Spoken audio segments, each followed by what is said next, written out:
Aha, hoće on. Aha, on će to. Dobro, dobro. On će uzeti. Dobro. Jer imamo još neko? Ne. Jedan je na... Aha. Жоро?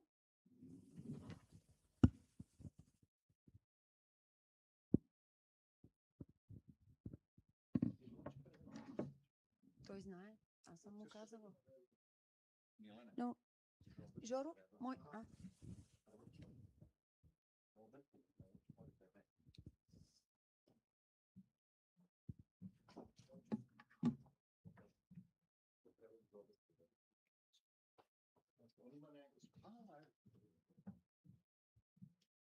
Окей.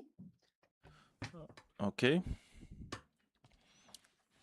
Ще говорим на английски. Здравейте всички. Благодаря ви, че сте тук след обяда.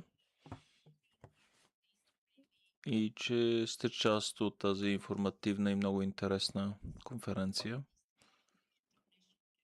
която е на международно ниво. Имаме международен панел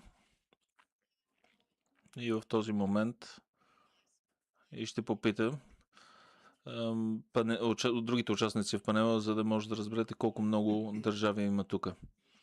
Имаме нашия приятел, който е друг колега от Италия. Ще го видите след малко.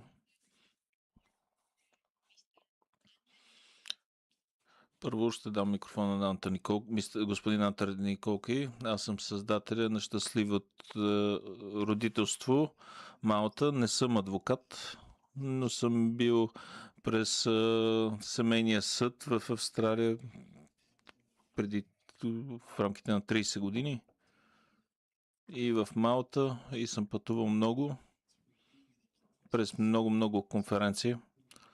Откакто срещнах Бил Барнет през 2017 година, както и Стивън Милър, доктор Еми Бейкър и всички останали активисти, адвокат Крук, Едвард Крук, Робърт Гарза видях миналата година. Благодаря ви специално за вашата презентация. Благодаря.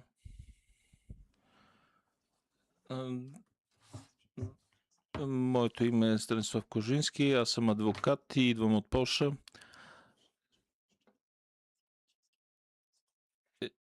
Аз съм представител на организация, която подава информация за родителското отчуждение, както и Асоциация Щастливи деца.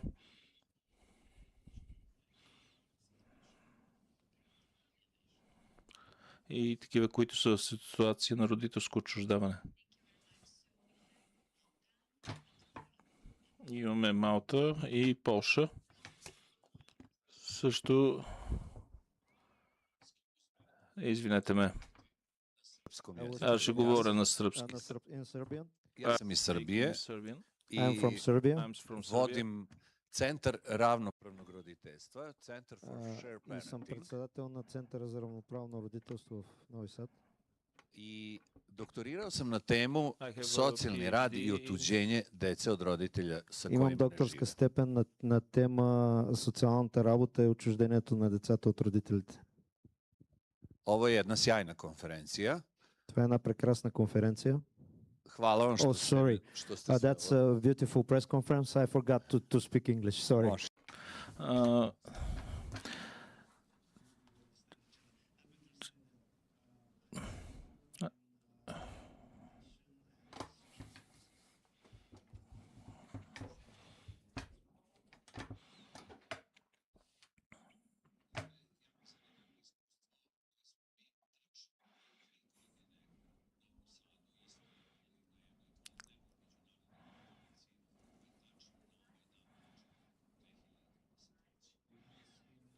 Имахме същата конференция в Нови Сад преди 3 години, която започна точно на същата дата, 2023 година.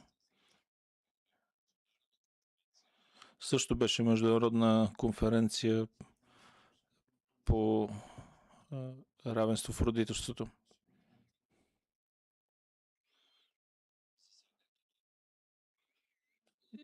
И това е за сега.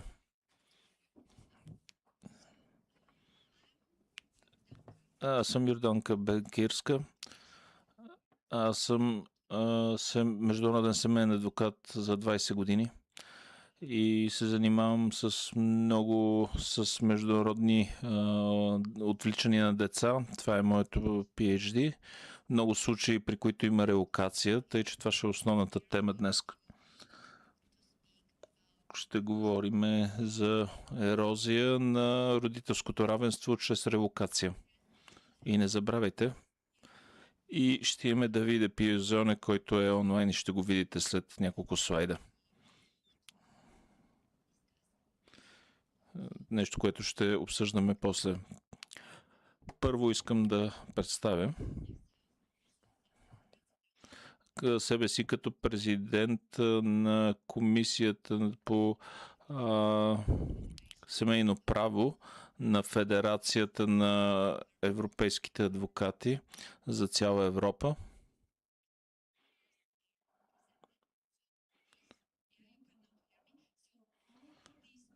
Тъй като всички адвокати имат асоциация и имат комисия, която е за семейно право, и аз съм президент за втори търм.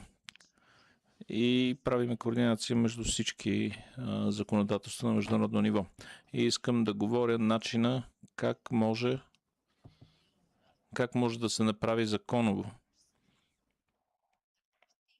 Първото нещо, за което ще говорим, ще за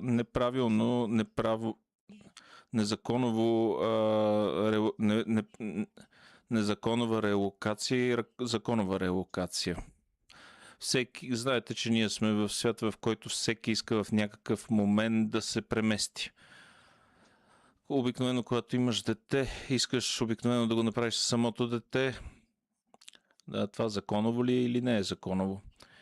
И кога го правиш с съгласие и кога го правиш с несъгласие с твоя партньор, майка или баща. Това е нещо, което бих искал да обсъждам в контекста на България. Искам да обясня какво се случва в България. На национално ниво имаме нов закон, който е част 126, параграф 1. В този закон е написано: никой няма право да променя обичайния адрес на дете без съгласието на другия родител. Същите аспекти могат да се видят в международни документи, в случай, че се случи. Това е международно отвличане на дете. Същите провизии ги има и в регулациите на комисията 2019. И както може лесно да видите, че международното отвличане на деца е в заглавието на тази регулация. Това означава, че никой няма право сам да реши да напусне държавата или града и да смени обичайния адрес на детето. Тъй като ако е само с родителя се премести, това е нормално, това е личен избор. Но какво правим, когато всъщност преместим и детето си? Това е една от основните теми, за които ще говорим. Имаме неправилна релокация, която е и правилна, такава, която е по закон релокация. И също искам да отбележа, че релокация не е само да се промени географията. Не е само това. Това е всъщност промяна на родителските права и упражняването на самите права. Така детето се премества от нормалния си хабитат и преместване в друг град, който е в държавата или даже в друга държава. И това винаги е проблем, защото дистанцията никога не е неутрална. Винаги е въпрос на ерозия и на намаляване на контакта родител и дете. Защото детето е далеч физически. И възможно ли е тогава всъщност да се бориш за споделено родителство, когато има географски разстояния? Това, което правим и това, което правим в България,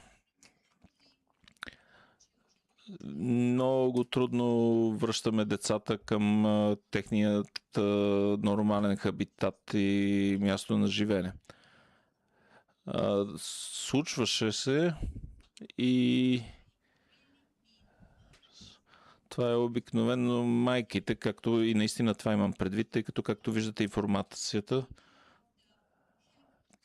това е информация от конференцията с ХЕК за отвличане на деца.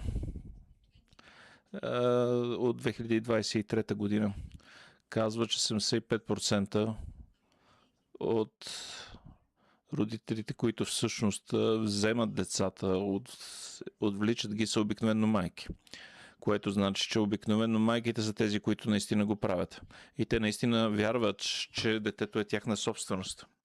И наистина смятат, че най-добрият интерес на детето е да живее и да продължи да живее с тях. И да отиде към държавата, където те наистина смятат, че те обикновено отиват в своята родна държава.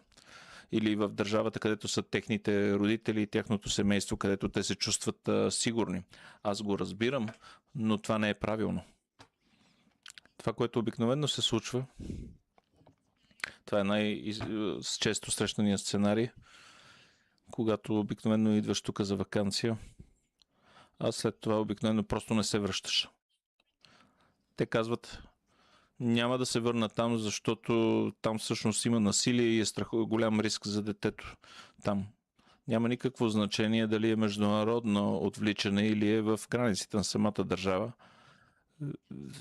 Във всички случаи става дума за отвличане. Ние обикновено не го казваме така, но това ние казваме преместване на местоживеенето на детето. И съдиите всъщност, даже те много трудно го казват и много често казват, а мога ли аз да отвлеча наистина моето дете? Даже и съдии правят това нещо. Но ситуацията е такава. Може да има отвличане както в границите на държавата, така и извън границите на държавата. В целия свят. Другото нещо, което искам да ви кажа, защо продължавам да казвам, че е абсолютно същия сценарий. Без значение дали говорим за отвличане в границите на държавата, вътрешно релокация вътре в държавата, или ако говорим за международно отвличане на деца, винаги говориме за 5 изисквания, които са написани в Хагската конвенция. Тя е на 45 години. Тя беше създадена, тъй като проблема съществуваше и преди 45 години. Въпреки това, в повечето от държавите те следваха правилото в рамките на 6 седмици съдът трябва да издаде заповед за връщане на детето, когато говорим за международни отвличания. Можете ли да си представите в вашия случай в рамките на 6 седмици да имате заповед за връщане в рамките на 6 седмици? Някой да го е виждал това? Това се случва само веднъж в Великобритания. Ерозията на контакта с родителя е така как може да се случи с релокация, с физическа дистанция, далече от къщата на бащата, далече от възможността да взима родителя ежедневни решения. И както виждате, 75% от тези, които всъщност правят отвличания са бащи, което значи, че 75% от страдащите всъщност са бащи. Това са бащи, които всъщност живеят без децата си и нямат никаква възможност да участват в живота на децата си, понеже някой просто е решил така. И независимо, че закона почна да се имплицира от 30 декември,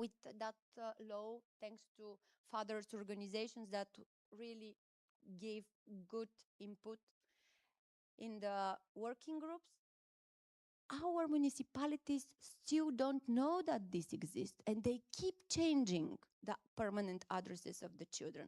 It happened to Varna 1 week ago. So this is a huge problem, and also talking about mentality. So this is something that I would like you to think about. It is not only international child abduction. It can happen within the borders of the country. Call it as you want it. You can call it abduction, you can call it relocation. It's always wrongful act.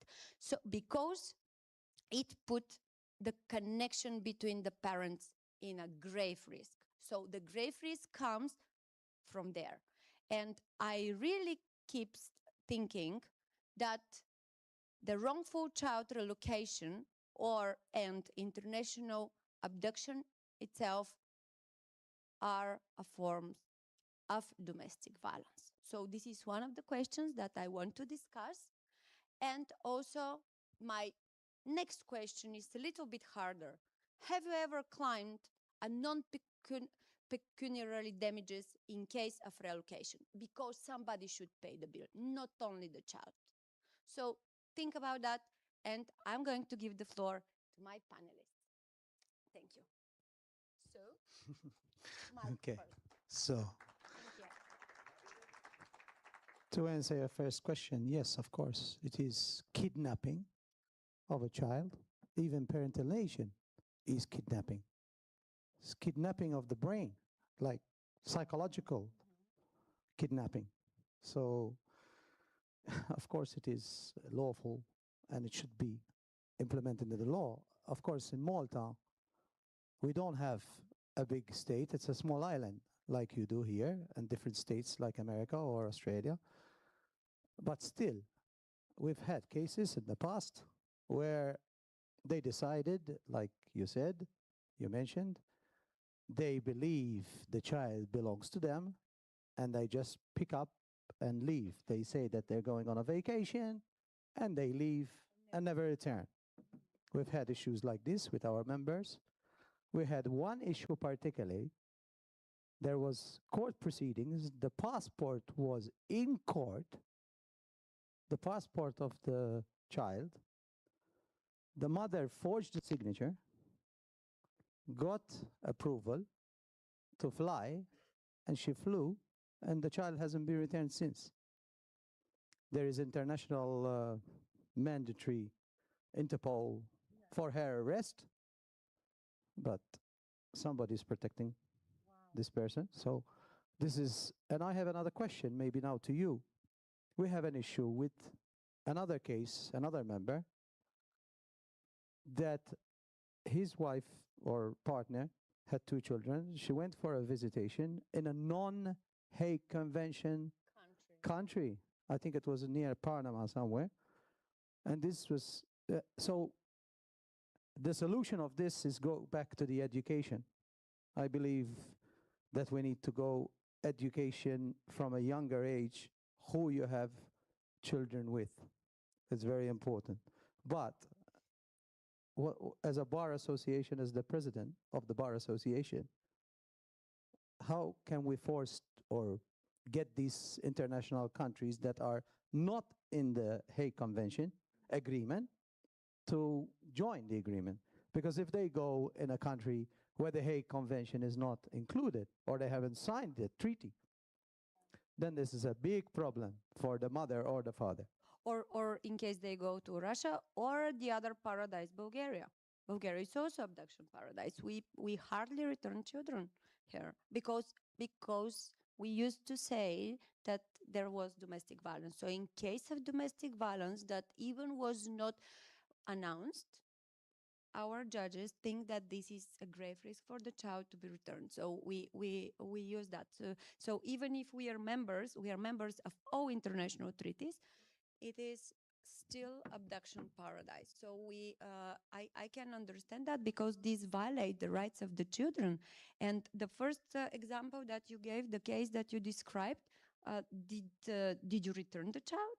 No, not yet. Not yet. There is international law arrest, warrant arrest, Interpol, and she keeps So do you moving, and they cannot get they her. Cannot get they her. Cannot. They only can follow her. This is. Yeah, so in fact, the parent is suing the Maltese government, as in whoever issued the passport. This was a few years back, but still, I mean. But still, yeah. The child hasn't been returned. Yes, and the connection is broken. It's broken. And it is forever. absolutely broken forever. Of course, there are many organizations like that for fathers that keep searching and looking for their children, and for 10 years, even more, they don't know anything about their children. So, what is the situation in Poland on those issues, and what's the law? Okay. First I would like to thank you for this very good presentation.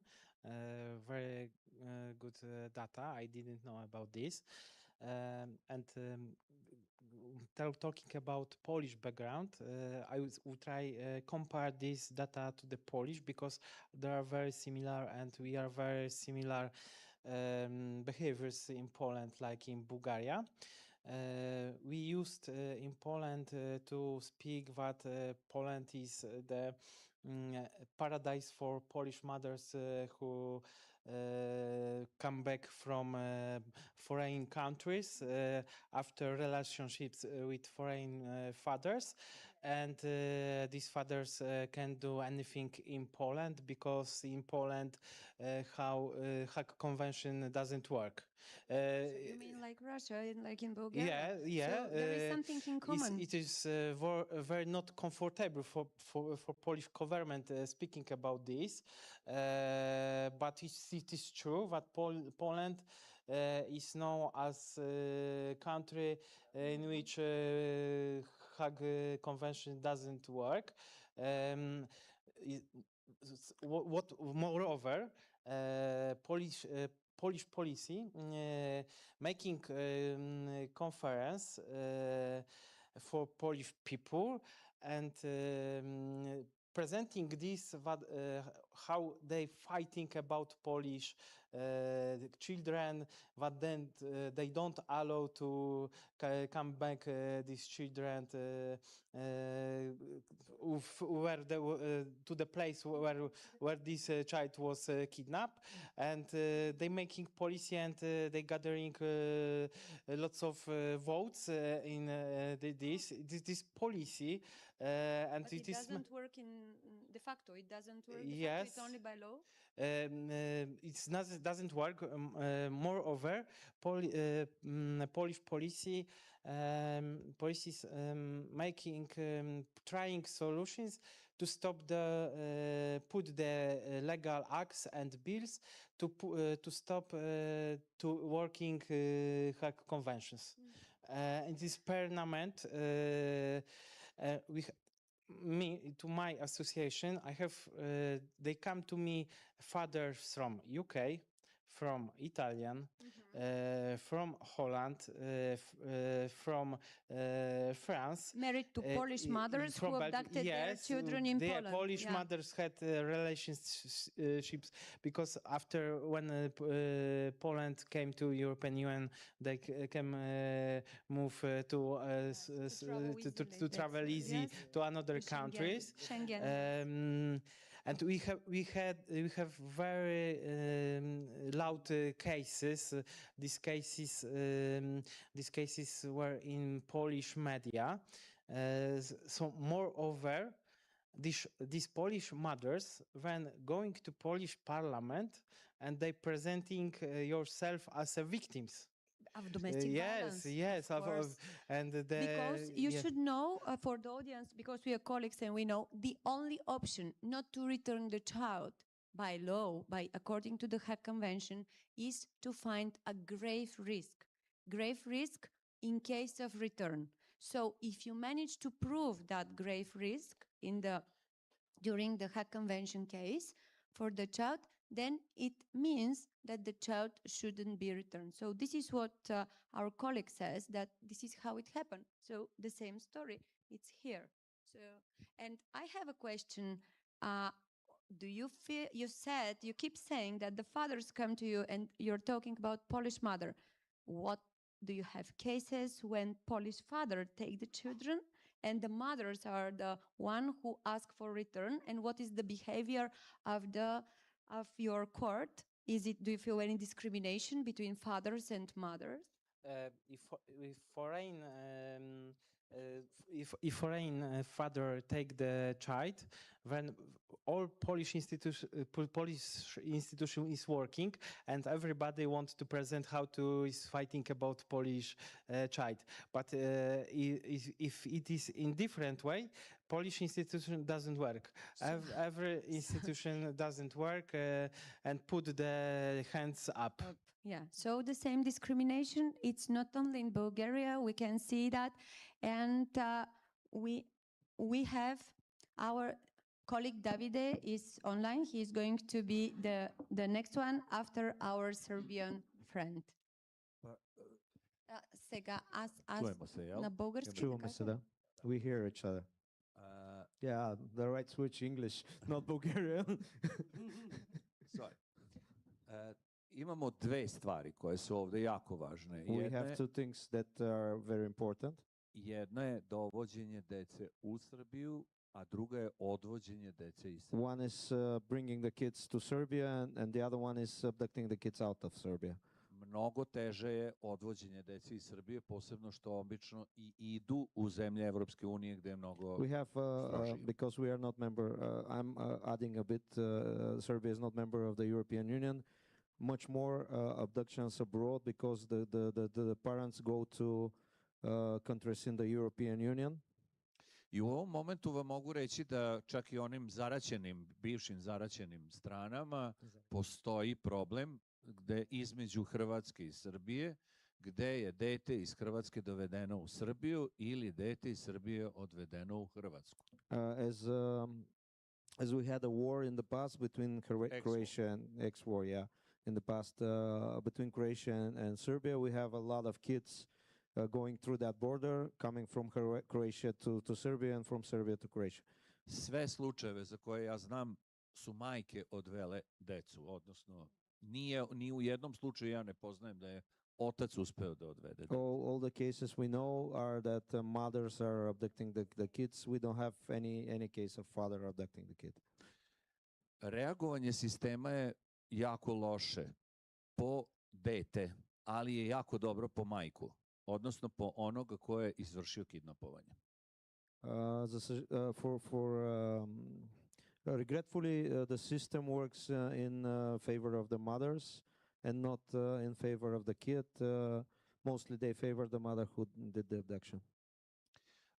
Dotle se išlo da se čak umešao i najviši vrh države da spreči vraćanje deteta u jednom slučaju. It's very hard. It's very hard to go to the top of the country. He means probably the politicians to stop that and to return the kids back to Serbia, right? Kao i sorry. There was a case that the country actually reacted, and they returned the kid. They disallowed the kid to be returned. I have a Serbian guy who helps me with the translation here. U svakom slučaju potreba deteta je da ima oba roditelja. In every case, the kid should have both parents. I ukidanje takve potrebe deteta jeste emocionalno zlostavljanje. And this is the emotional state that the kid should be in. Otherwise, it's bad for the emotional state for the kid. I nedostatak tog drugog roditelja, emocionalno zlostavljanje deteta, koje je nekažnjeno u sva 4 slučaja koje bih vam u ovom momentu mogao ispričati. And the emotional damage to the kid is visible in all the 4 cases that he knows about in Serbia. Yes, thank you very much. I also want to talk about the damages for the children after that, but I mean for their life when they grow up, when they're adults, so you can see the damages at that moment. But first of all, let's see how is Italy. Hello, Davide. Dobro utro na всички, and that's how far my Bulgarian goes. Nice to meet you, everyone. Thank you very much, Danka, for having invited me. I'm Davide Piazzoni from Rome, Italy. I'm a lawyer. I would like to say mainly, but it's actually exclusively with family law cases and mainly with transnational families, meaning cross-border families going out and in or staying in Italy or going abroad. And I'm a member of the Rome Bar Association. I'm a member of the UIA, which is the Union Internationale des Avocats, International Lawyers Association. I sit as an expert in our national bar and for our national bar in front of the CCBE, which is the Conference of the National Bars in front of the Council of Europe. And I'm very glad to be here to say hello to our fellow Bulgarian people who recently joined into the Euro community. And so let's get on the topic. I'm quite astonished by saying that compared to what you are describing there, Italy seems like a leading case. So first thing, it is absolutely true that moving one child from one place to another entails the same difficulties. On top of that, when you move abroad one child, let's keep aside for a moment if it's lawfully or unlawfully. So if it's an abduction or if it is a relocation, you put in on top of that the problem of the language, the problem of the school system, the problem of the friendship of the child. But that being said, in Italy we have a problem. We are gigantic, not compared to Russia, of course, but we are gigantic compared, for instance, to Bulgaria. We are 3 times the extension of Bulgaria, the length of Bulgaria. And I can quite frankly assure you that if you move one kid from South Sicily to Venice, it is worse than moving that kid from the cultural and mentality point of view. It is worse than moving that kid from the southern Sicily to Bulgaria. And I'm not kidding because I have had cases like such. Okay, the cultural boundaries, even the language, are so different from the northern Italy to the southern Italy that sometimes we apply exactly the same principle we should be applying on international relocation. That being said, a little framework again. In Italy, we have shared parenthood, and we have almost the same rule Jordanka was saying before about the fact that both parents need to agree whether the habitual residence of the kid can be moved or not. Okay, so this is the legal framework. Then let's go to the specific question about international kidnapping.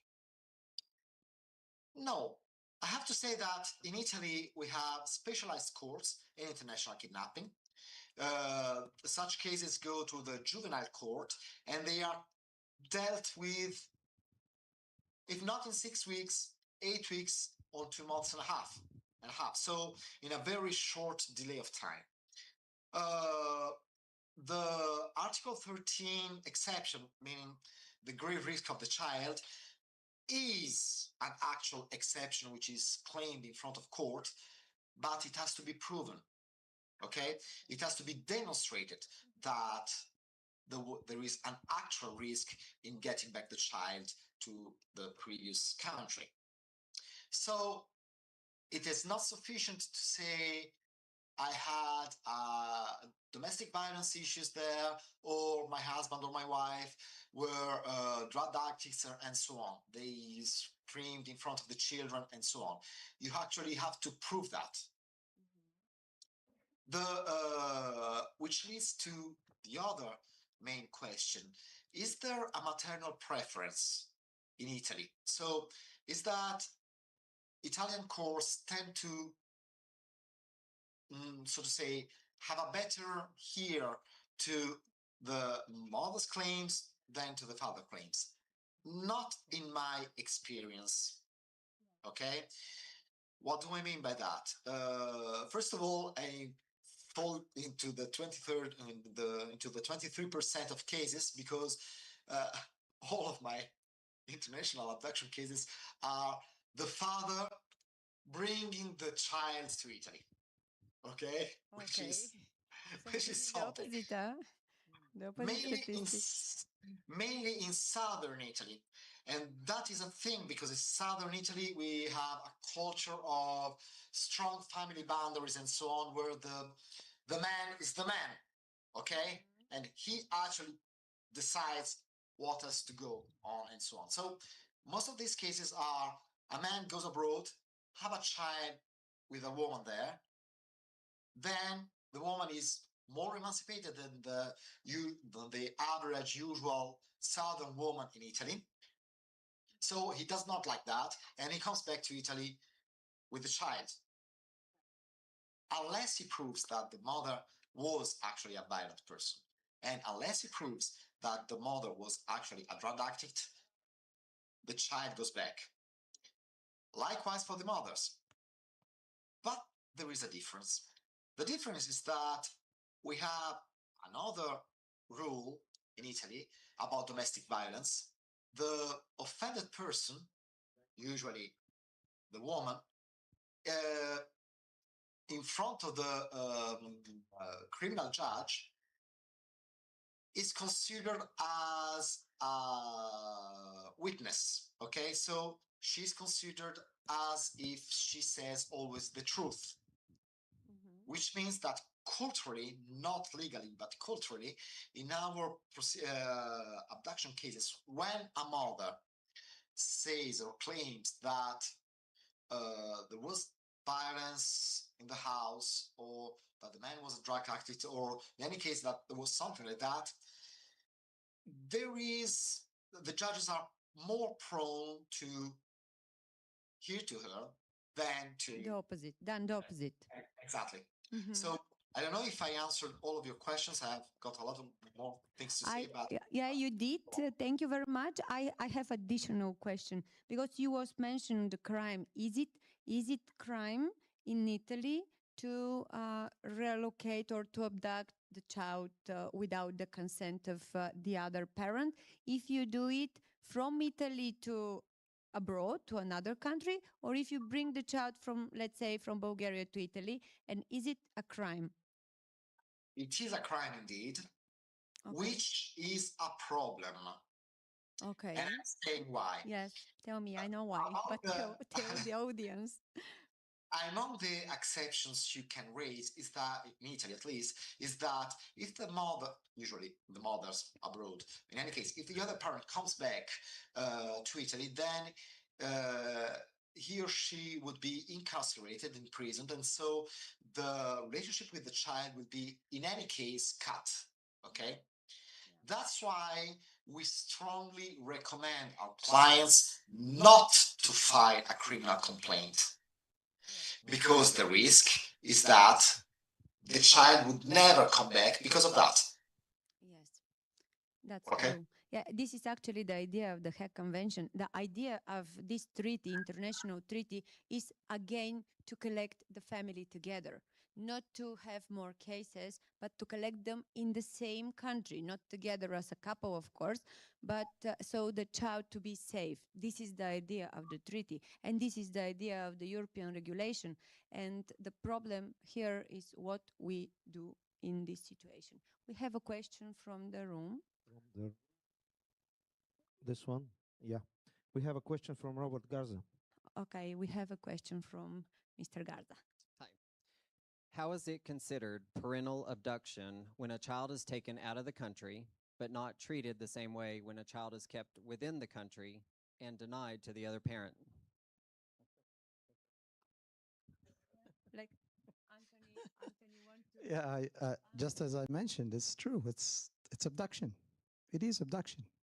This is my point. So, Because as you can see, Robert, I just want to. It's good. So I just want. This is my idea that, and as I show you, they meet the same criteria, and we call it abduction when, because of the international treaty, Hague Convention, we call it abduction, parental abduction, and it is crime. In some countries, in USA as well. But then when you move from one city to another city, you meet the same criteria, of course, within the borders of the same country, but Sofia, Varna, for example, or something like that. And then we don't call it abduction. And then we don't call it anyway. So by 30th December, the previous year, so 4 months since that moment, it was still possible here in Bulgaria to do that.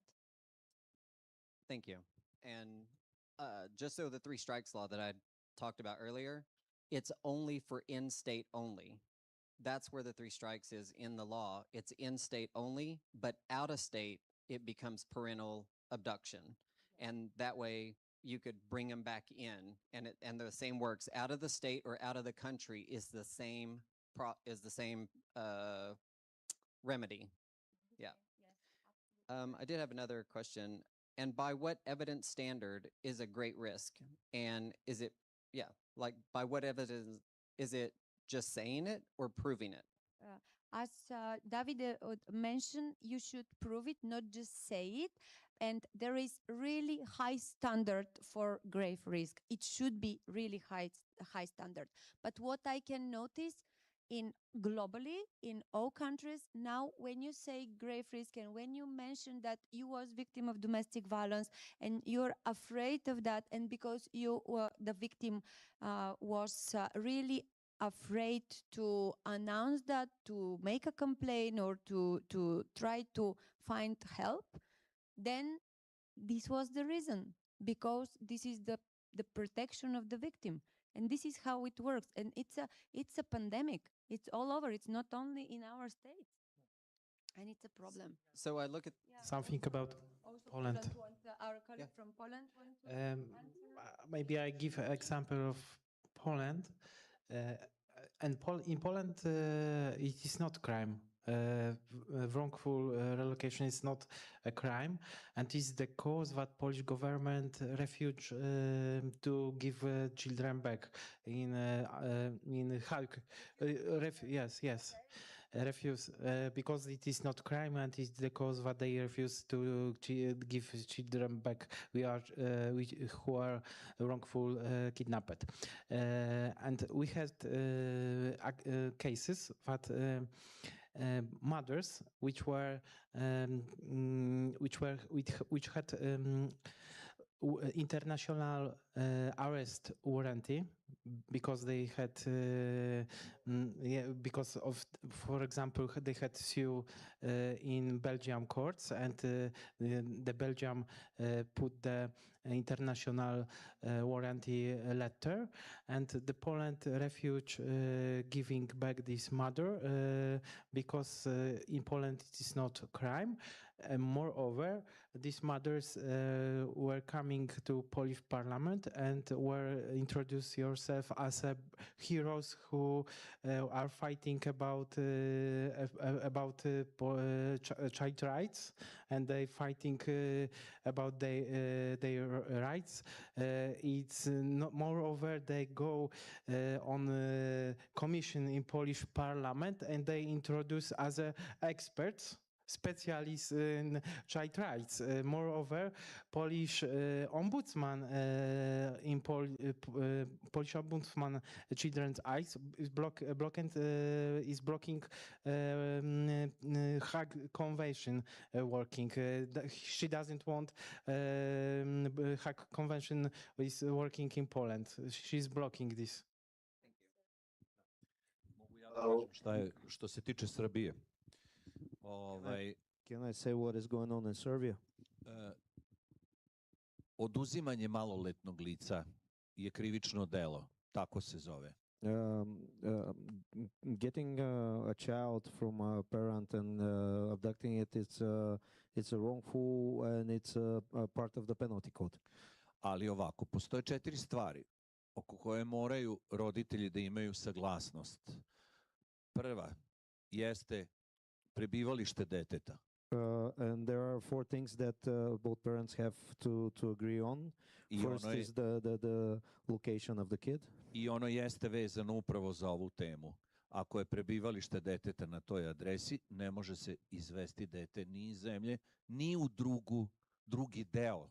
And if it's official location of the kid at that address, you cannot bring the child out of the country and out of the city to different address. Sledeće 3 su isto povezane. Alimentacija, to vam je jasno šta znači. The next 3 are no less important. Alienation. Alimony. Sorry. Wait. Alimony. Okay.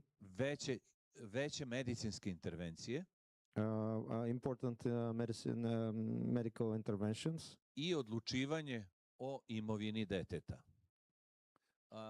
Prevedi, Milane, ti, doćeš ti. child's property. Eh. The property of the kids, yeah.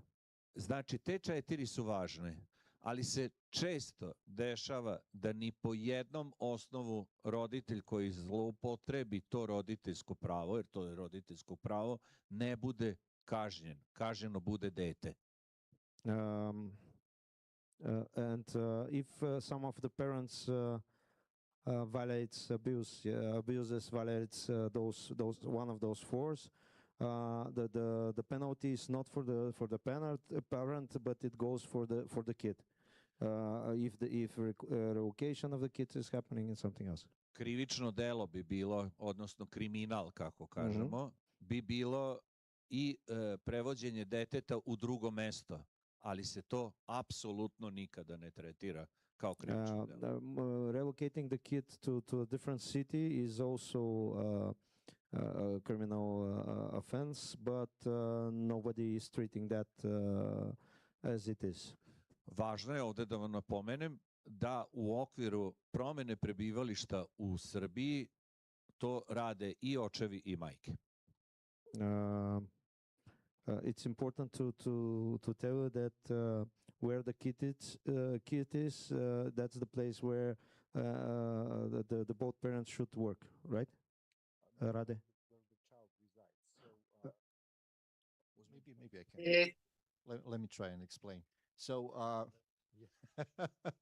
another translator in the game. So in Serbia, when there is abuse of relocating the kid without the consent of other parent, it does happen that both fathers and mothers are doing this. And I think, Dan, you said something which kind of confused everyone. You said that, and I will translate to Serbian now to you. You said that somehow when some of these 4 things happen, that the damage is done to the kid and not to the parent who violated the rule.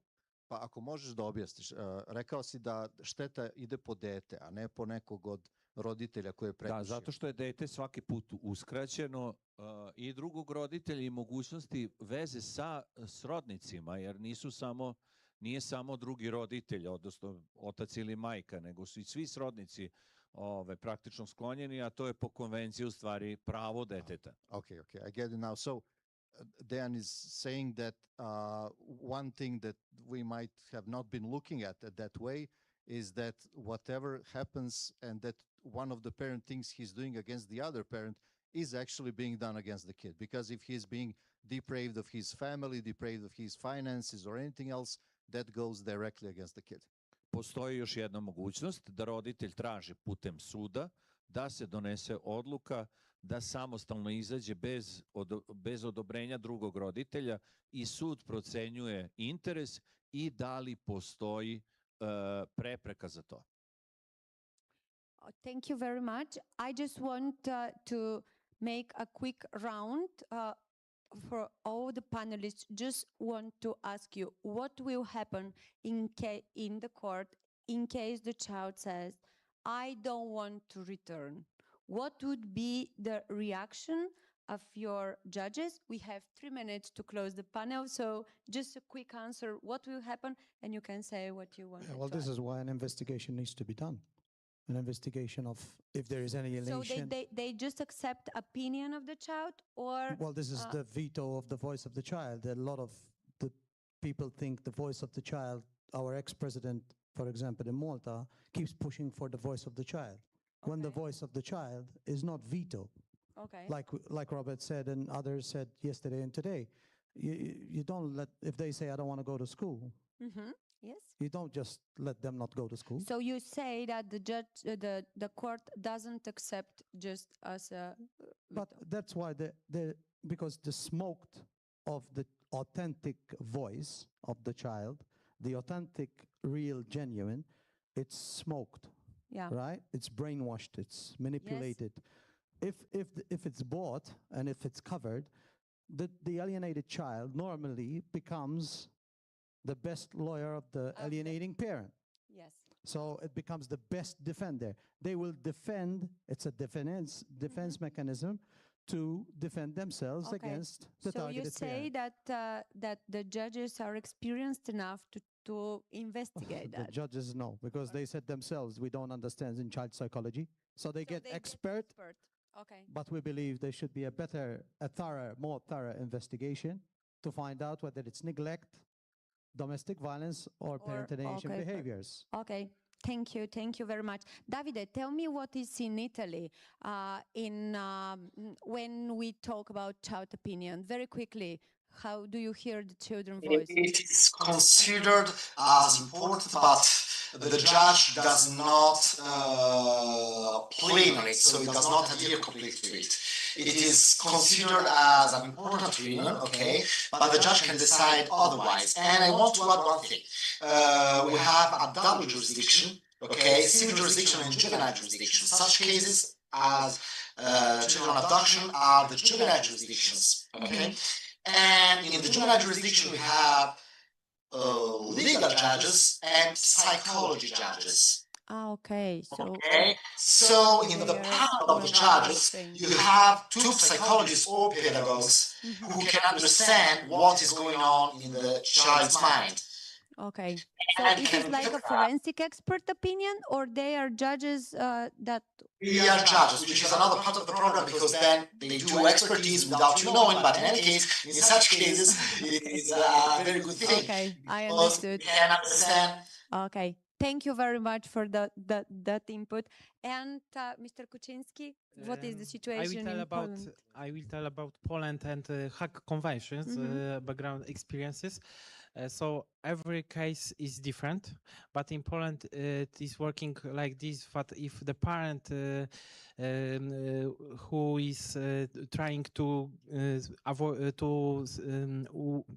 to put the children back to the country from which this child was wrongfully kidnapped, has judgment. The procedure is like this, that in this procedure attend curator and psychologist, and curator and psychologist they are on the by the putting these children to the second parent, and they on the place they observe the situation and currently making the decisions.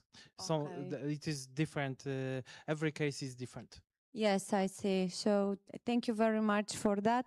And back to Serbia. Vrlo kratko ću reći ovako. Nije pitanje da li je detetovo mišljenje autentično.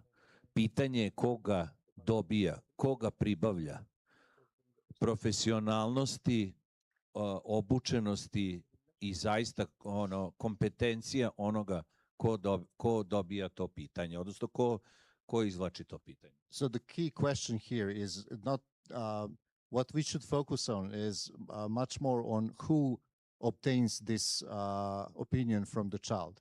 It has to be a trained professional. Otherwise, whoever is not trained in this field, it might look pretty much authentic to him. And in the end, it doesn't has to be child's authentic opinion. I kod nas sud traži mišljenje od strane Centra za socijalni rad ili eventualno veštaka. Sam sud retko traži mišljenje od deteta na licu mesta. It seldom happens that the court would ask the child directly of child's opinion on any matter that pertains to the child. When it happens, it usually goes through the Center for Social Work. Okay, so thank you very much. So in this situation, we in all cases, obviously, in all countries, we need help of the psychologists, and they are the one who can really find out if there was manipulation, brainwashing, and stuff like that. So thank you very much for participating, and this is how I pass the word to the next panel, because I saw here Ms. Galobova. So we are going to have very good discussion after our panel. Thank you very much. Thank you, Davide, too, and we'll keep working on the processes. Thank you.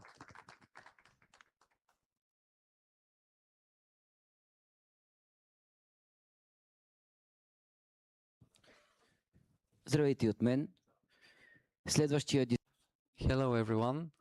The next panel will be conducted in Bulgarian language. We'll talk about a painful topic for everyone here. This is the domestic violence. More concrete, the false domestic violence.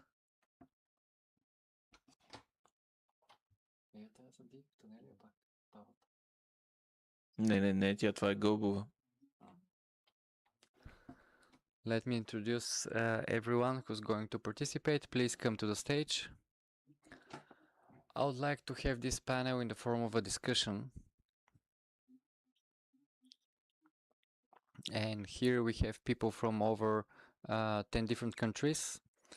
I would like to hear about how this is handled in their country, about prevention of fake domestic violence. Now let me introduce everyone. First, I'll give the word to Dr. Golubova, because our panel is a bit out of schedule, but all the topics that we discuss are very long. For who doesn't know me, my name is Andrei Machuganov. I'm founder of the Father's Voice organization. I would like to make a statement from our organization for the following. We are not against domestic violence, and we are aware that it exists. We know that this is a serious problem, and it exists, and also the abuse of the domestic violence exists as well. Next to me is lawyer Rosen Rashkov. He has a lot of experience and professionalism in cases like this. Dr. Svetislava Golubova. She's a psychologist from psychiatrist. Dr. Shumanova. She is from the National Police, coordinating the domestic abuse cases. And Slavi Nestorov, he's founder of the Foundation for Shared Parenting in Bulgaria. I would like to give the words to Dr. Golubova, as she will have to leave in like 30 minutes. As a psychiatrist, have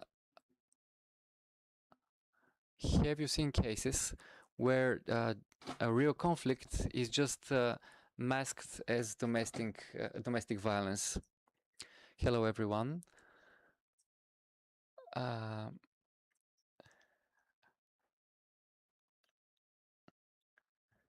would like to answer your question. This topic with the domestic abuse, it's a very actual, very important topic. Unfortunately, I see its effect later in time. Everybody thinks that domestic violence is if you take a beating, but violence has many different forms. As it is physical, it could be psychological. It concerns a lot of things concerning the child. If they use alcohol, if they it could be abuse that you neglect your child, you don't pay enough attention to them, you don't take interest in them, and it is definitely abused to abstain them from seeing the other parent, to try to brainwash them against the other parent. Unfortunately, in Bulgaria, the bigger percentage of this kind of parents are the mothers. I'm not saying it because if the father is the one who is programming is something better, but it's because of the practice in the court, where it's usually the mother is. Even if I have been as a divorced woman, I have always doubted why there should be a contact with one kid and the other one should only pay. It's really awful for me. What does it mean, just a regime to see the other parent? You're not in the jail, you're not sick. That's really strange. And in Bulgaria, the problem is that it's very often in Bulgaria that it depends on the kid where the typical residence of the kid is. 6 years ago, during the pandemic, I was on a conference in Varna. There were a lot of judges, all of judges from the courts in Varna, representatives of the ombudsman and the church, and also a lot of other institutions. And I knew it, but I heard something when I heard from the people who are representing actually the law. In Bulgaria, it's impossible actually, no lawful method. If a parent just limits the connection between the other parent and the kid, there is nothing actually that you can do.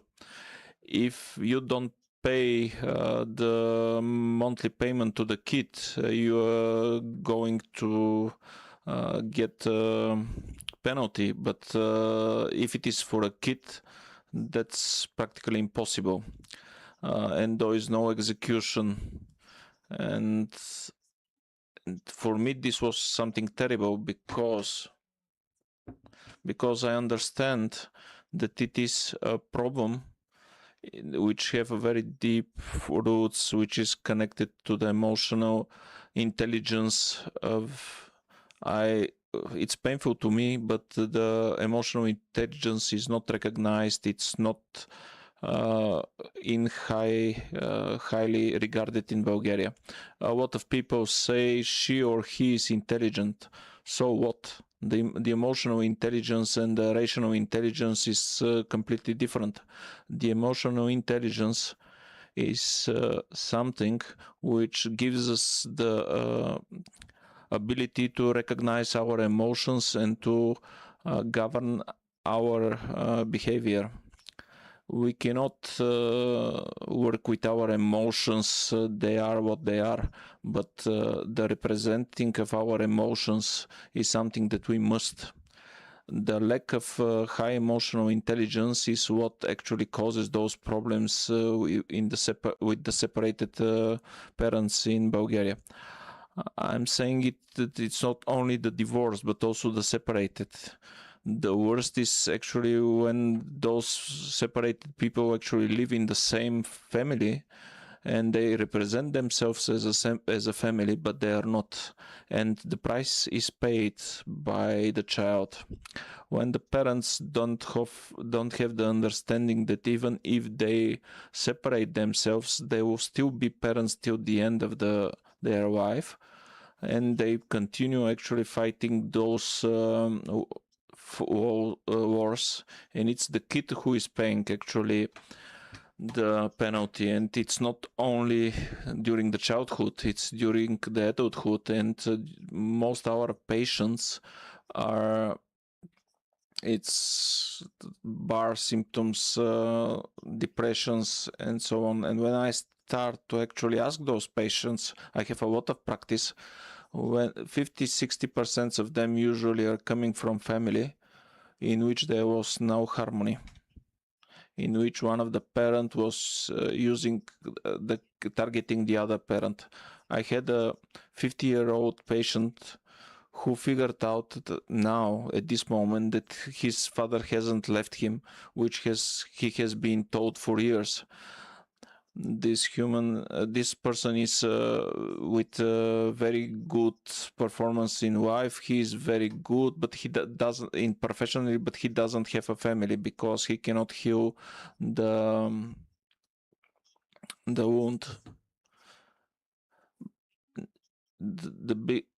It's usually the kid who is paying the price. The kid grows up in bad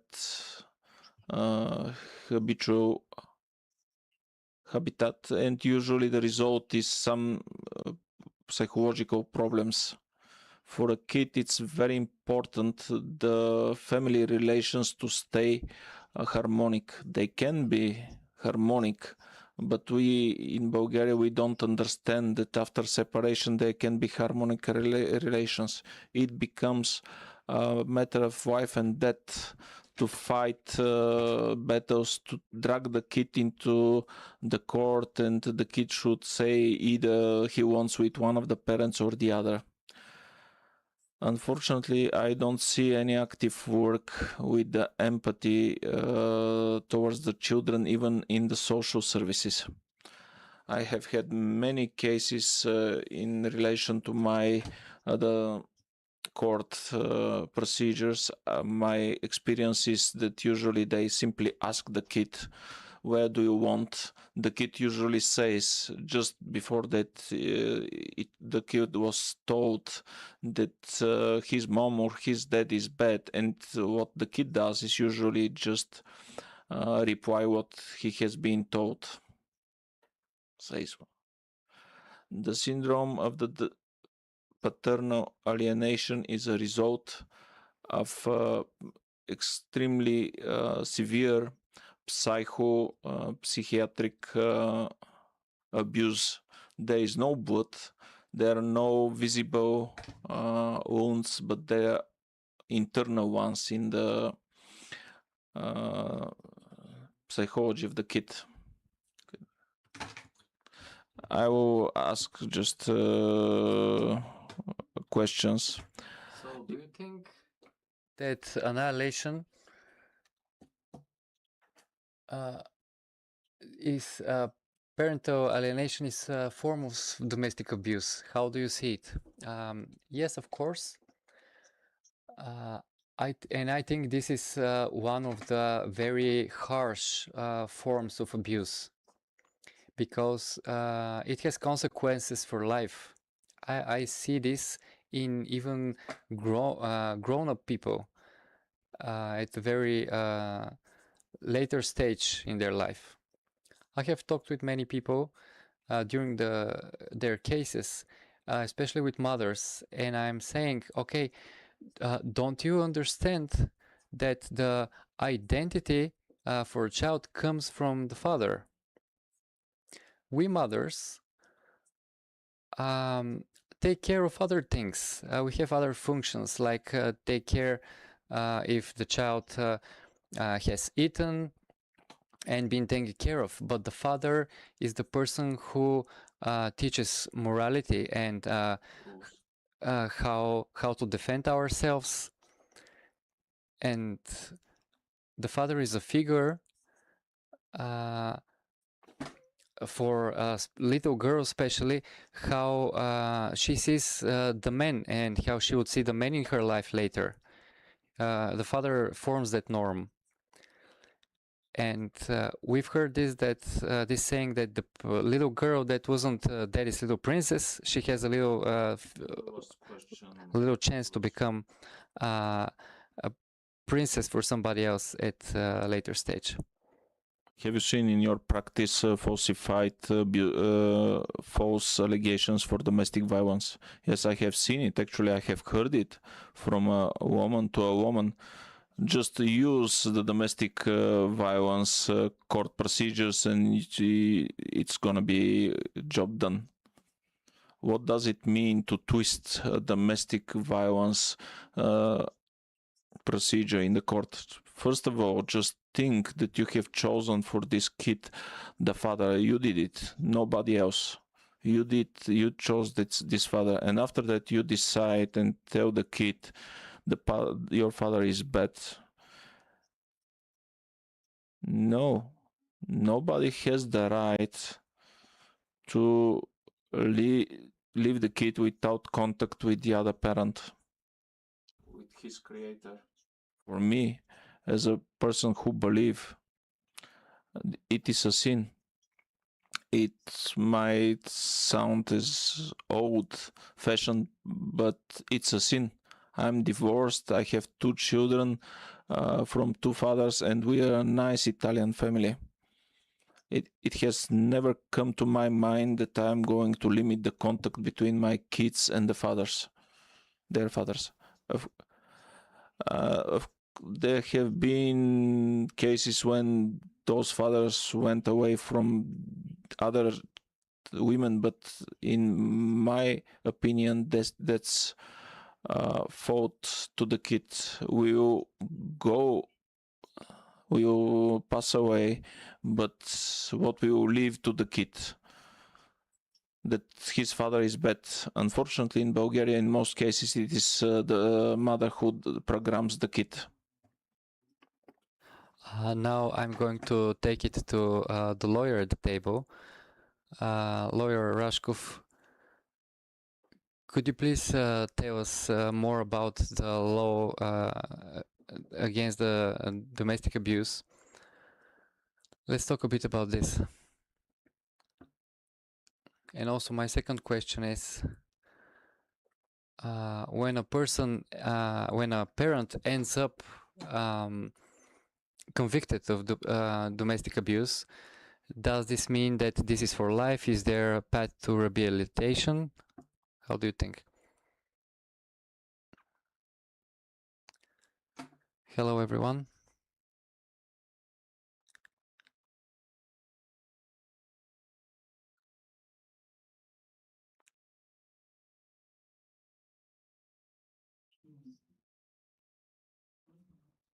My name is Rosen Rashkov. I'm a lawyer. I have rich experience in cases like this. But all these cases often are connected to domestic abuse cases. I'm very happy that we have this forum here. I'm very happy that Dr. Golubova spoke first, so her words could reach more people. Every not word but letter that she said is very, very true. Very often, when the parents come into a war, they victimize the children actually, and they don't even realize how this war is affecting the psychology of the child. And very often, the doctor said it, they realize it much, much later, maybe when they become 50 years old. And then they realize that they were a victim of this. Unfortunately, for this helps the law in large part, which is the current law right now. This law for domestic abuse, it is a good law, but nobody could say there is not a problem with it. We're not against domestic violence. Of course, we are against it, but we are against the measurements to fight the domestic violence. We are against using the domestic violence as a weapon, as a jargon to use it in the war between the parents. Now, without talking about a specific gender, I'm going to cite just statistics. Maybe more than 90% this is used by women, by mothers as a weapon. For different reasons, maybe for stereotype that we have here in Bulgaria. In the last 30, 40, 50 years, these cases are handled in one way. Usually a restraint order is being issued very easily.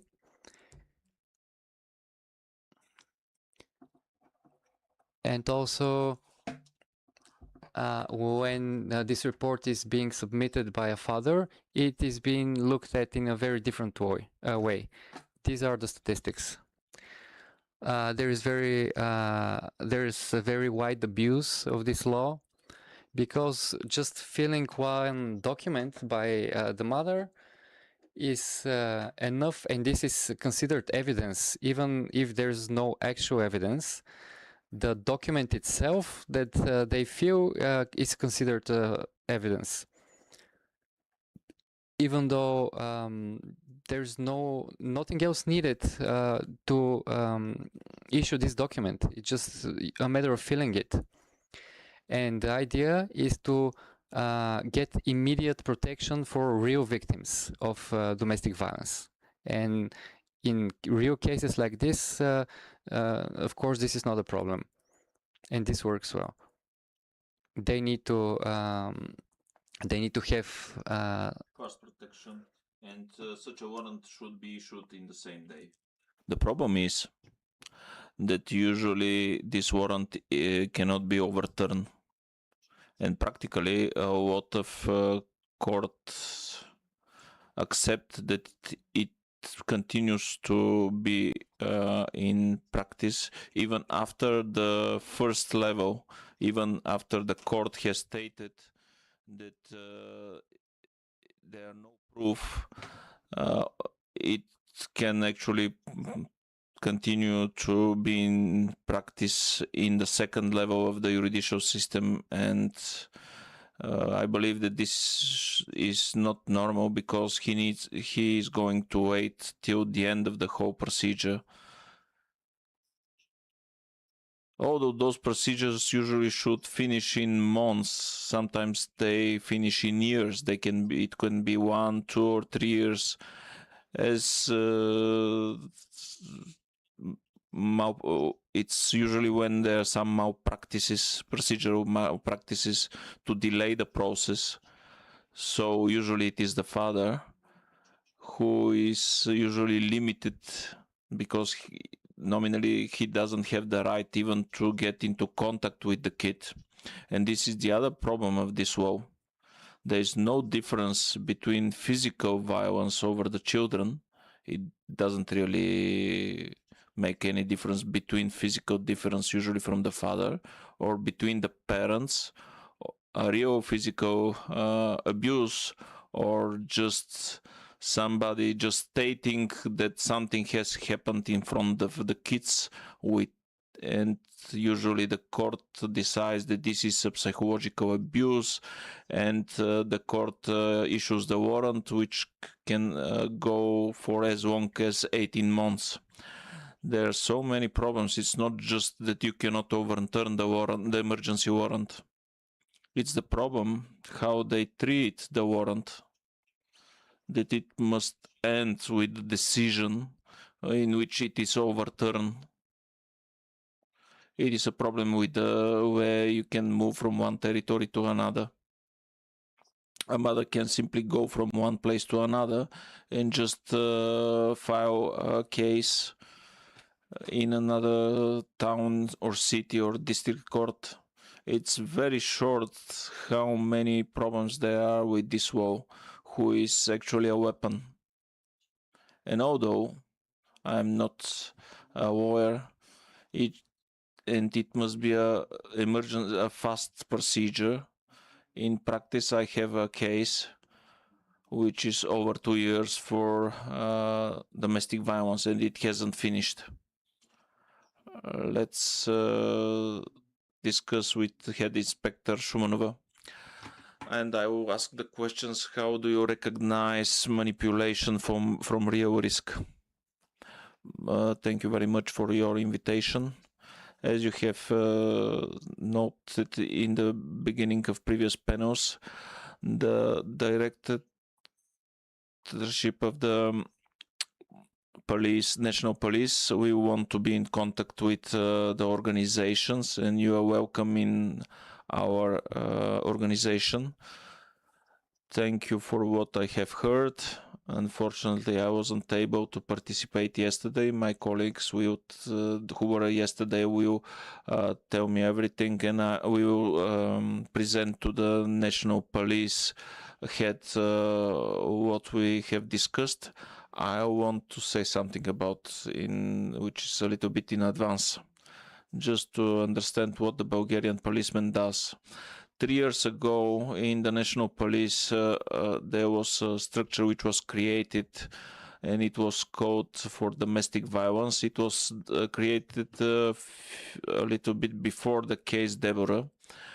It looks like we were anticipating that something like that will happen, especially in the intimate relations.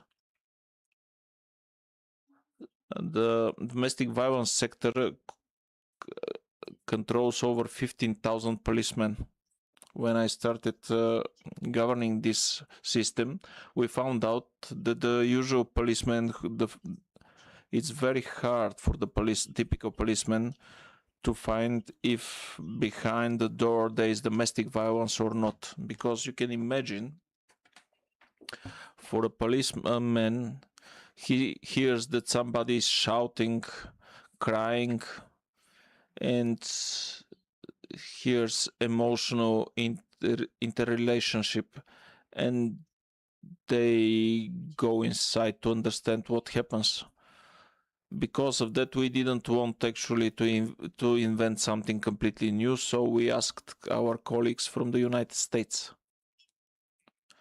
And in the Ministry of Internal Affairs, we introduced a danger assessment risk. We asked a university in Washington, Miss Campbell, is it possible to give us and educate us how to work with this algorithm? There were a few people who get educated. The political head of the Ministry of Internal Affairs allowed us to do so. So we introduced this risk assessment. It's two-component risk assessment. The first one is when the patrol policeman goes to the place, and behind one door, he separates the victim from the abuser and starts to execute certain actions. In order just to evaluate if it is really a domestic violence, we started and have taken the short variation in which the policeman needs to ask exactly 11 questions so he can evaluate if it is a domestic violence. The confirmed cases for domestic violence are introduced in our automated system, and it's domestic violence and domestic violence based on the gender. And our system, we are introducing only the confirmed cases in our system. A third of the signals that are coming from different channels, from the number 112, from people, from telephone calls to the regional department of the Ministry of Affairs, not all signals go into the system as confirmed. Only when this signal is confirmed, the Bulgarian policeman starts to work under a confirmed algorithm, which is confirmed by the Minister of the Internal Affairs. So we can reach to the end, to the conclusion. For the auditoria, I want to say that the statistics based on those confirmed cases is growing. I'm stating that every month those signals and those statistics show that numbers are going up by districts, men, women, and children. It's my opinion and my experience that there are more and more men who are victims of domestic violence. On every conference or interview which I have given, there is a 5% increase of the male victims of domestic violence. That's something that we have in the past not recognized. As an institution, we need to confirm that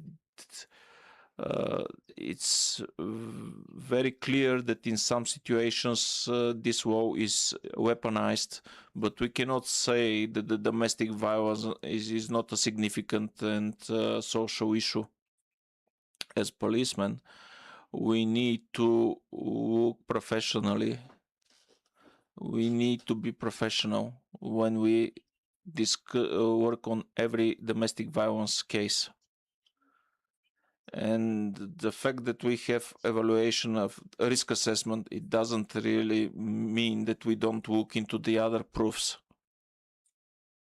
I have many times said before that this preliminary risk assessment needs to be considered by every judge, especially when it is for emergency warranties for protection, because those warranties are usually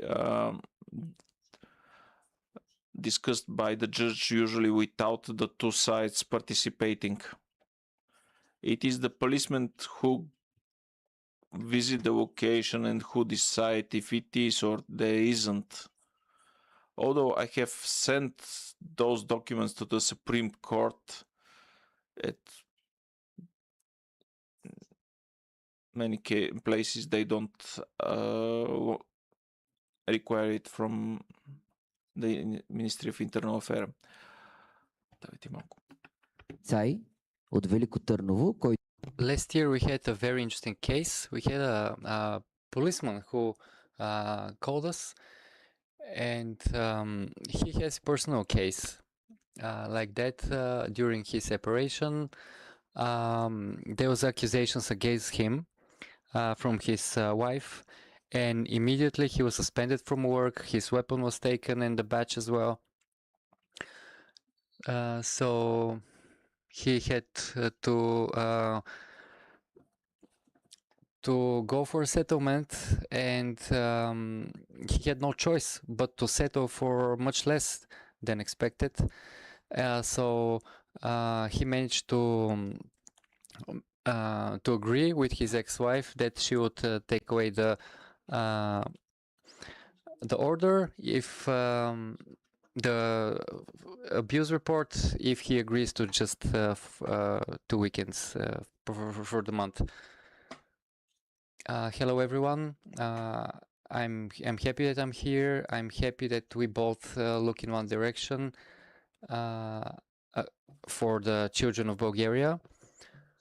What I have seen from our foundation experience is that one case for custody is never alone. It comes in a package, usually with another case for domestic abuse.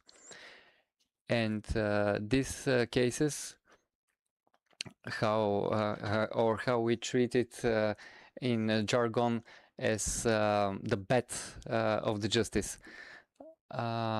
We had a case where for one person, he was not even in the country in that time, and there is a warrant issued against him, active warrant, and he was not even in the country. And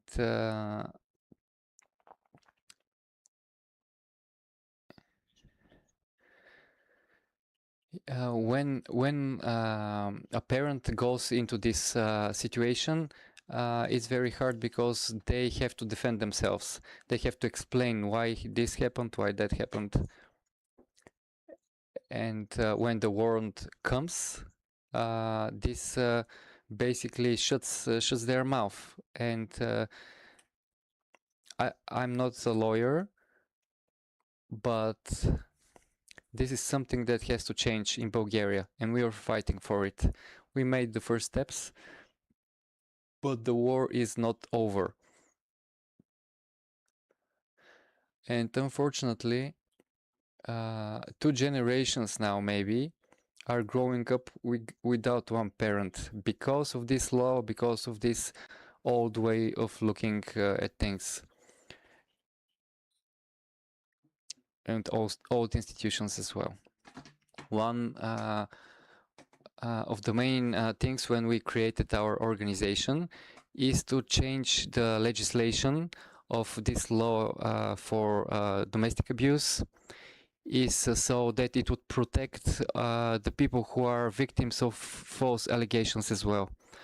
That's why I like to ask again Dr. Golubova, what advice can you give, because you work with many patients, have rich experience. What is your advice to the parents who are using the this law to their advantage, like a bet, like he said. The advices that I'm giving, unfortunately, this happens very often now. I had a couple that wanted advice from me, how they should communicate between each other in the future in front of the kids, because they plan a separation. This starts happening more and more often. My practice is mainly in Sofia, but I talk to people from other cities as well. My impression is that in the more uneducated people, let's say, it's rarely to see, but it's more common actually in the people who seem on first look more intelligent and are more educated. I always tell them to do whatever they want with their own life, but they should save their dynamic as parents couple.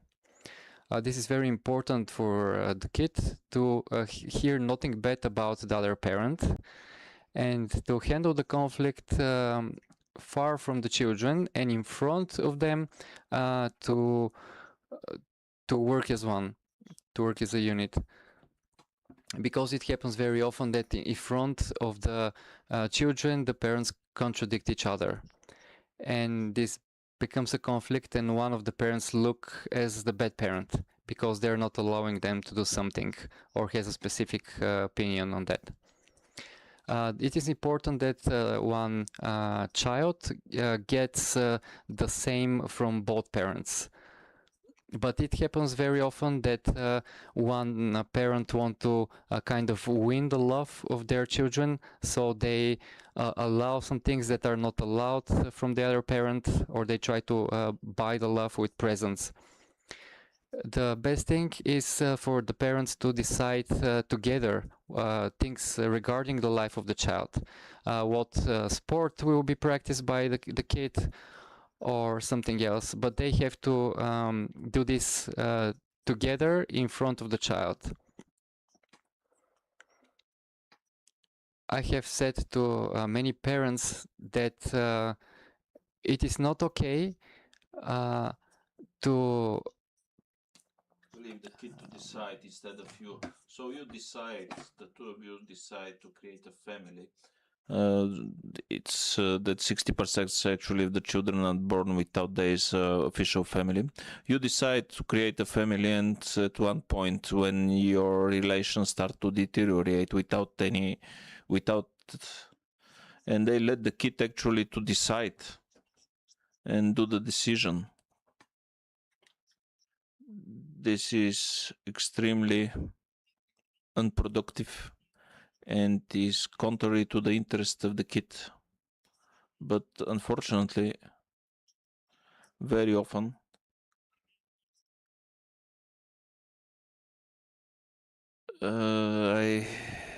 it often happens with people who insist that they are the right.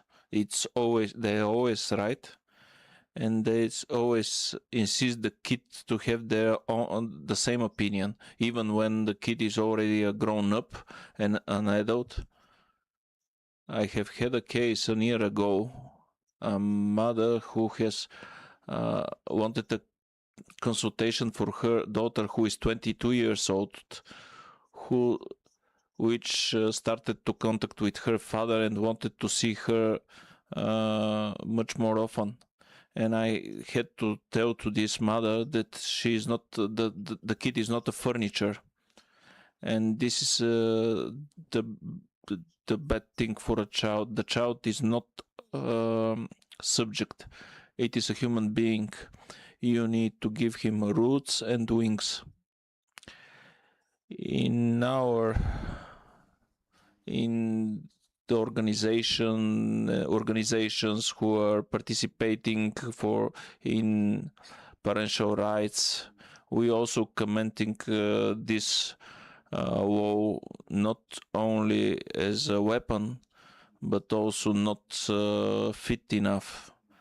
Lawyer Rashkov, Attorney Rashkov, can you please explain what fixes are required from judicial point of view?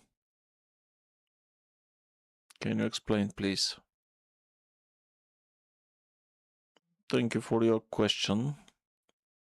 It's very important to be one of the many forums in which we are going to appeal to the legislators. The first and most important is to shorten the procedure time. There must be some control over the warrant, because usually the warrant is mostly weaponized. There should be limitation over this declaration to the whole procedure to be based only on this declaration. There should be some proofs. Of course, there are cases in which there are no other. That's something which I want to congratulate the Ministry of Internal Affairs, that they have restructured their organization, because several years ago my experience was extremely poor. In several years ago, the documents which were connected to domestic violence, the questions were, did he beat us? Did he? There was no option for the man to be a victim. The problem is that those procedures in the court doesn't start with police. Nobody asks the police to go there. There is usually just a declaration. There is simply a stated fact, a statement as a fact, and usually the court gives a warrant, and the whole procedure can take as long 1, 2, or 3 years. And the law allows all sort of procedures, the protocols from the police, and those protocols must be used by the court. Of course, there should be a control, at least one more level of court system to check, because one court can have a biased approach depending on gender, because that's very common. Usually in the Bulgarian court there is understanding by default that the man is abuser and the woman is the victim.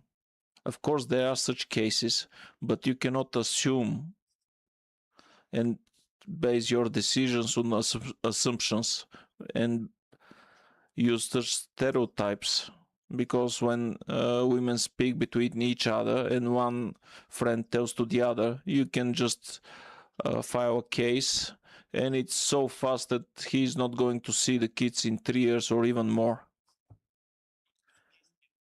And if you do everything possible to alienate the children, and if we combine it with the problem with the the contact with the parent, obstructing the contact with the parent.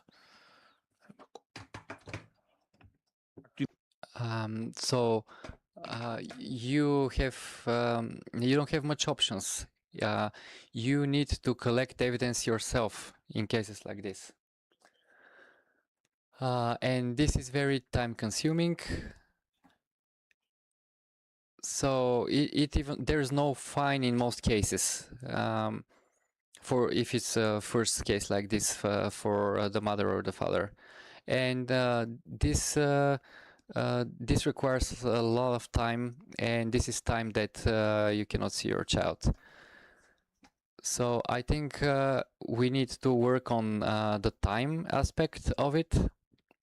Things need to happen more quickly. Следва да остане от частен характер.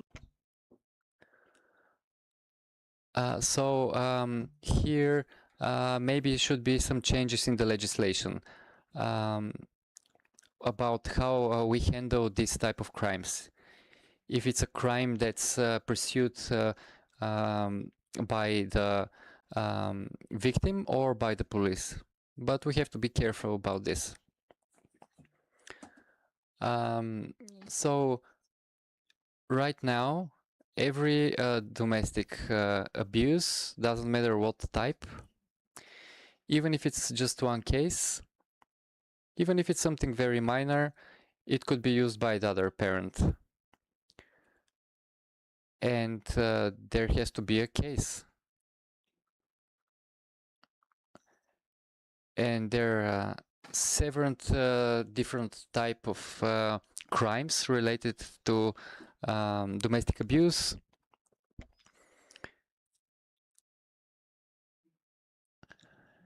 Okay, hypothetically, I want to describe a situation. A family, man and woman, they don't see each eye to eye. And the woman just decides to go there and fill this document for domestic abuse, and she describes something that is total fantasy. It's not. It hasn't happened at all, and she submits this without any evidence. But she describes it very seriously. And usually the court will issue a warrant because it's serious on paper, and it will issue a warrant immediately. And the father won't be able to see her, won't be able to see the children anymore. And then for this other parent, for the father in this case, he'll have all kinds of consequences, maybe even in his work, in his personal life, psychology-wise. If you work with a weapon, the weapon will be taken away from you. So what are the consequences for the person who actually committed this fraudulent document to the system? What consequences can this person face?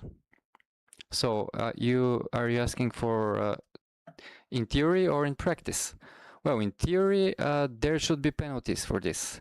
In practice, I'm telling you, in the practice, in the large amount of these cases, maybe more than 90%, nothing happens. I'm sorry that we don't have somebody from the prosecution office here, but I wanted to ask them some questions if they were here. Why nothing happens when fake domestic abuse has been reported? Why there are no consequences? But this is what the people in the mass know, that nothing will happen, there will be no consequences. And I'm saying again, maybe in more than 90% of the cases, women are the ones that abuse this law. And there is no penalty afterwards. So how to have a prevention? How to stop this? This false accusation, when there's no penalty, there's nothing happening in that direction. This law is very strange in this form that it exists right now. Even if a warrant is issued, you're not a criminal by law, but I have a question for Ms. Shumanova again. Just want to say this is not, it's a court decision. It is not a conviction. In my opinion, these cases should be looked from different type of way in the court. It must be in criminal court because the way it needs to be proved in criminal courts is completely different. We have fathers in our organization which have decisions with the least level of warrant that they need to behave properly. It's because only the mother has felt this way. We want to ask the Bulgarian police. Ms. Shumanova, what do you think about the questionnaires which are filled when there is a case of domestic violence? I have filled one of those questionnaires personally, and I want to explain that they are always in female. Oh, the long questionnaires which are copied from another country in Bulgaria are formulated only in female gender, which seems that the women by default is the victim. And the questions are, is he has sexually assaulted me? Why are those questions so formulated only in female gender? Isn't it some sort of a discrimination? Thank you very much for this question. I have had this question many times, and in Bulgaria, the abuser and the victim are in male and female gender. Of course, if the question is, are you female? It's only for the female, for the mothers. Obviously, it's not for the male, and this is going to be evaluated as 0. The method we have copied from the US, we have validated it through over 1,000 victims of domestic violence from men and women.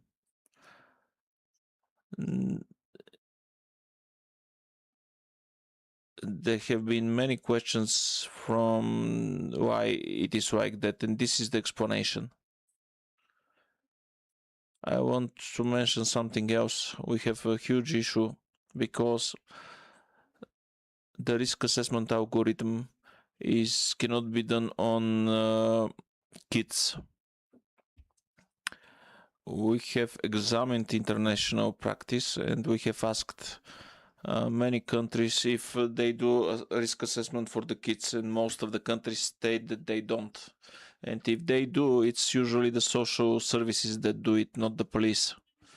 The other problem of the algorithm is in this algorithm,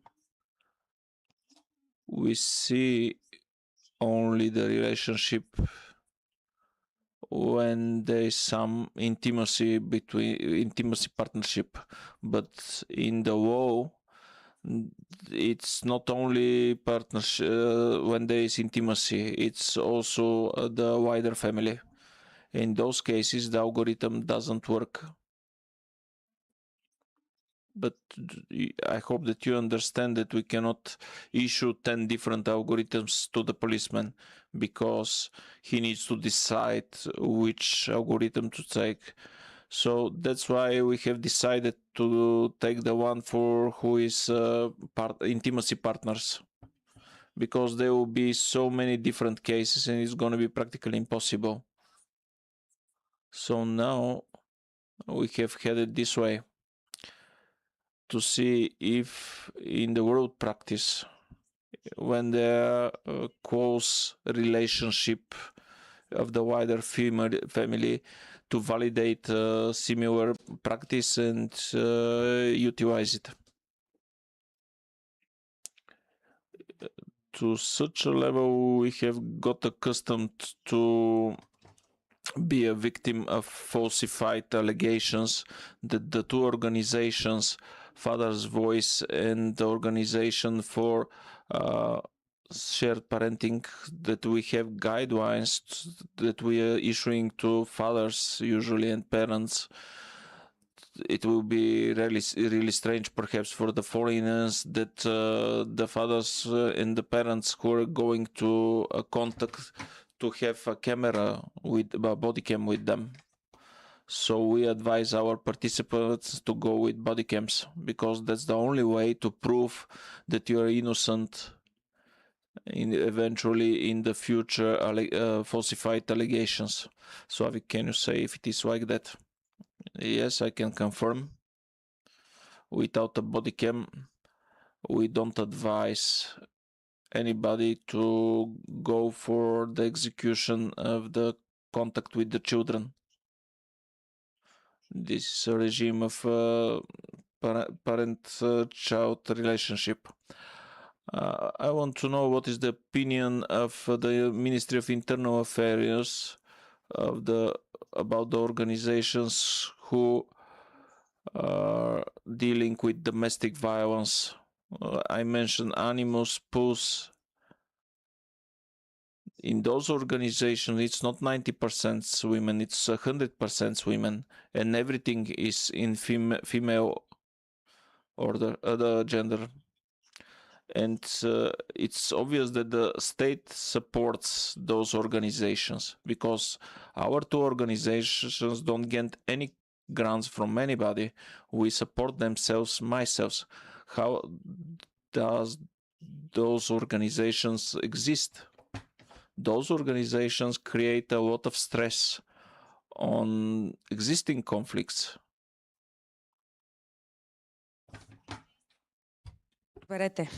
I want you to understand me correctly. I'm a national coordinator in the National Police Department. I'm not a politician, but they coordinate all these NGOs from the government. We, as the police, we have a functional competency that we work with. I need to coordinate with NGOs. That's why I'm here. When the headquarters of the police send us the conferences, it doesn't matter who organizes it, if it's your organization or somebody else. If I have orders to talk to anyone, any organizations, I have to do it. And that's why we have meetings with your organizations. I also would do it with your organization, the other one. But this will be something between the police and your organization. On a national level, we have 2-year-old programs that are reported to the ministry, and the National Ministry Council should take decisions on this, and they give funding, and you as organizations can participate in that for funding. But the problem is something else. The problem is that in Bulgaria, with the decision of ministry, it was voted a mechanism that I don't see working yet. I don't see it working correctly yet. So we can all coordinate on that issue. All the judges, the prosecutors, everything that is concerning the children and the parental alienation.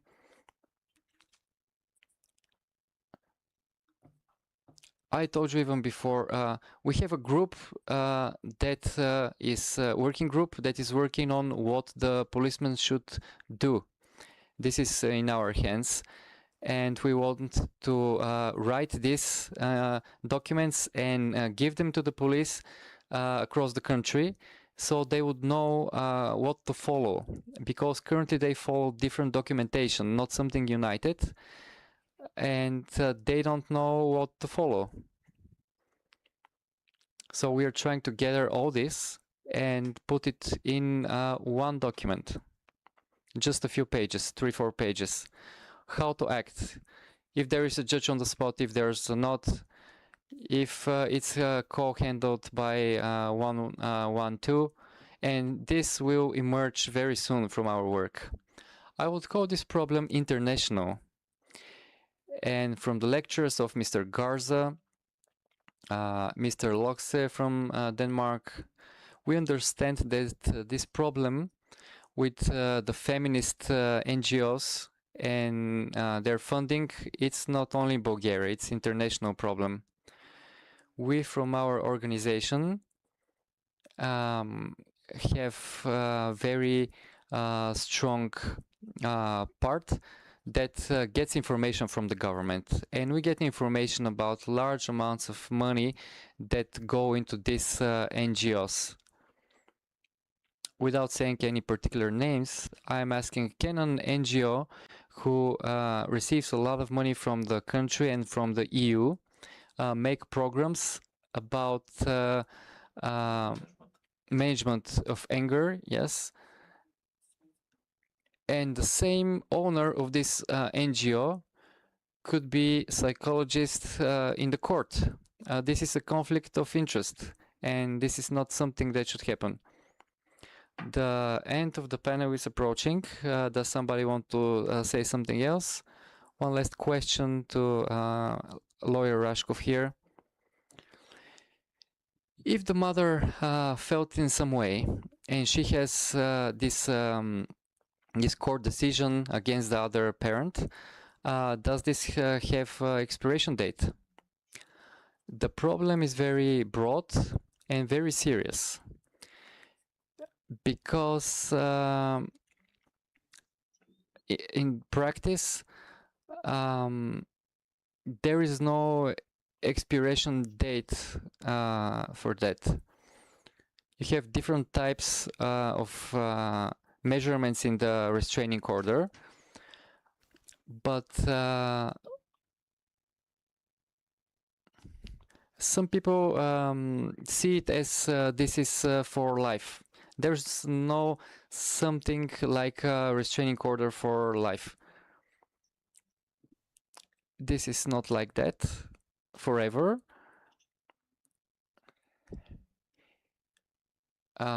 Isn't this the lightest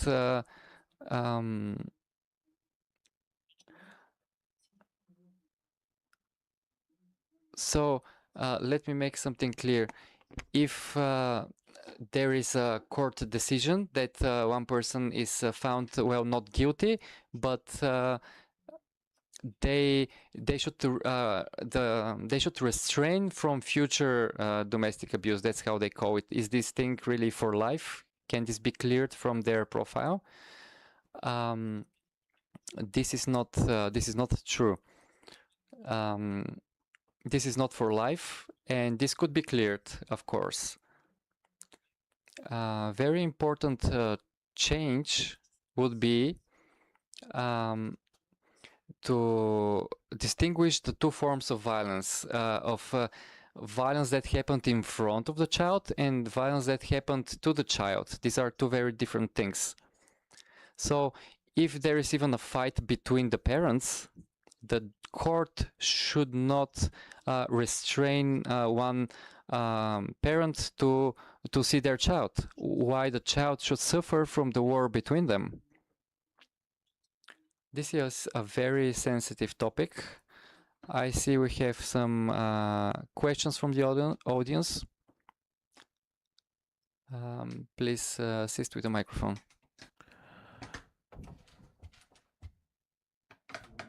Thank you. Ivo Doshev is my name. Unfortunately, I wasn't here in the morning and I didn't see the panel about transferring the kid. And so the question is to the Ministry of Internal Affairs.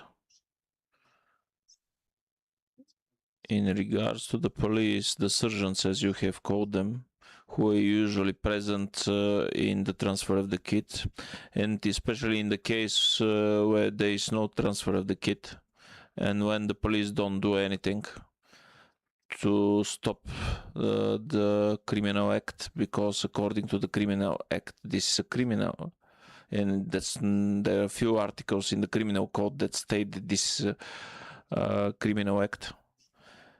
How do you accept, according to your new procedures, which will be soon issued to the policeman? The new procedures that we are creating, and they are in a almost complete. We haven't found anything new. Everything that the law allows to do are written in those procedures, because only to the mechanism of parental conflicts, although when it was created years ago, it was issued to the policemen. A few weeks ago, we issued again those documents to the policemen so they can read them and cite them. In all cases, we need to look at them specifically. I cannot definitely state what it is, because there are a lot of signals that we have received. There is a way in which, usually a procedure in which we check if those policemen did properly their job or not. I cannot categorize or give a definitive answer for every case. I want to tell you that if you don't follow a court order, it's definitely a matter of criminal act. How many cases do you know of a parent who hasn't allowed the other parent to... Sorry, this is the end of the panel, because almost we ran out of time. You can ask the corridor, Ms. Shumanova, I'm sure. I'm sure that such conferences are very important for informing the society, and it improves the future of our society and the future of our country. Thank you very much for your invitation. Thank you that you have allowed me to speak openly, and there are a lot of things that we can do.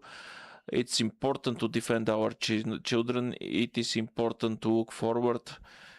I want to continue in this way, and I want to communicate further and be confident that if Ministry of Internal Affairs does conference, you will be invited as well. Thank you. To the parents, please don't use the law for defense from domestic violence for your war, because your kids will pay the price. The kids will be the victims, and and for the legislator, please take this weapon from the people who malpractice with this law. Limit the possibilities for limiting the contact of one of the parents to the child. And to the prosecution, please do your job. And to the legislator, think about how limiting the contact of a child with a parent, how this to be penalized. Because if the kid really doesn't want to go, the policeman cannot do much. But if the parent actually does the obstructions, he needs to be taken to the jail to be arrested. Dr. Baker, can you hear us? I can hear you. Okay, I'm talking to the whole the whole venue because I cannot reach you on the phone. We are running a bit late. Can I talk to you over the phone? Sure. Okay, thank you.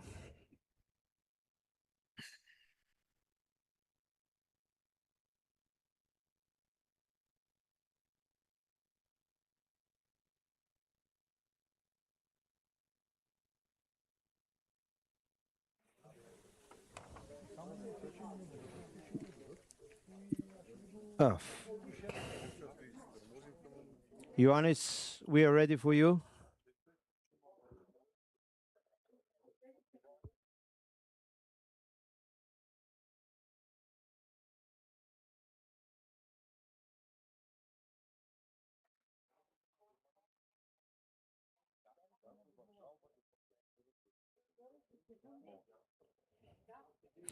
Ioannis Paparigopoulos, Vice President of the International Council of Shared Parenting, will present the European Shared Parenting Map.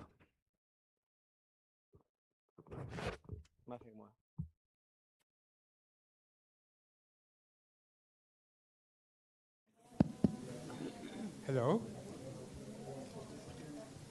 Working? Hello? So, thank you for the honor and the invitation. Before starting the presentation, please, 2 remarks, making the liaison, making the bond between the previous panels and what I am presenting. Dear Bulgarian and international friends, we are not living alone. There are 700 million of people, 48 countries. Russia has been recently excluded to the Council of Europe, which have elaborated the recommendation of the Committee of Ministers, which has given responses to almost all questions raised during the previous panels. The recommendation of the Committee of Ministers says, gives the definition of the best interest of the child, gives the definition of the high, this is the very important, high conflict of the parents. In case of high conflict of the parents, the state has to provide a third lawyer to represent the child. Also, it's given the directions how to hear the children's opinion of the International Treaty of the rights of the child. It has to be heard by a international, a multidisciplinary expert committee, and they're given instructions how to proceed to such a. Also about relocation, they're given definitions and guidelines, and many other issues which have to be presented separately. This is a recommendation, and most lawyers, colleagues, would say that this is not compulsory for the state, this is not of direct implication. But this is true, but not in the case, because the appendix to this recommendation, made of 256 citations, provides citations to decisions of the European Court of Human Rights and international treaties, which means Bulgaria and every other country has accepted the compulsory jurisdictions of the European Court. So these decisions are internal law of any country, and we are not making appeal to the court, to the legal documents of the recommendation, but of the very decision or treaty which have been in force in the country. And the second remark, please, we have to keep in mind that recent developments in family violence, in social neuroscience, have found out that men and women are both reprogram their brain. They change mindset. The body alters after the newborn. They can both in a parallel and similar way, but not equal, come to the same result, become parents, caring parents. So what was heard previously, that mothers are providing care and fathers provide guidance, is scientifically, for the last years, absolutely wrong.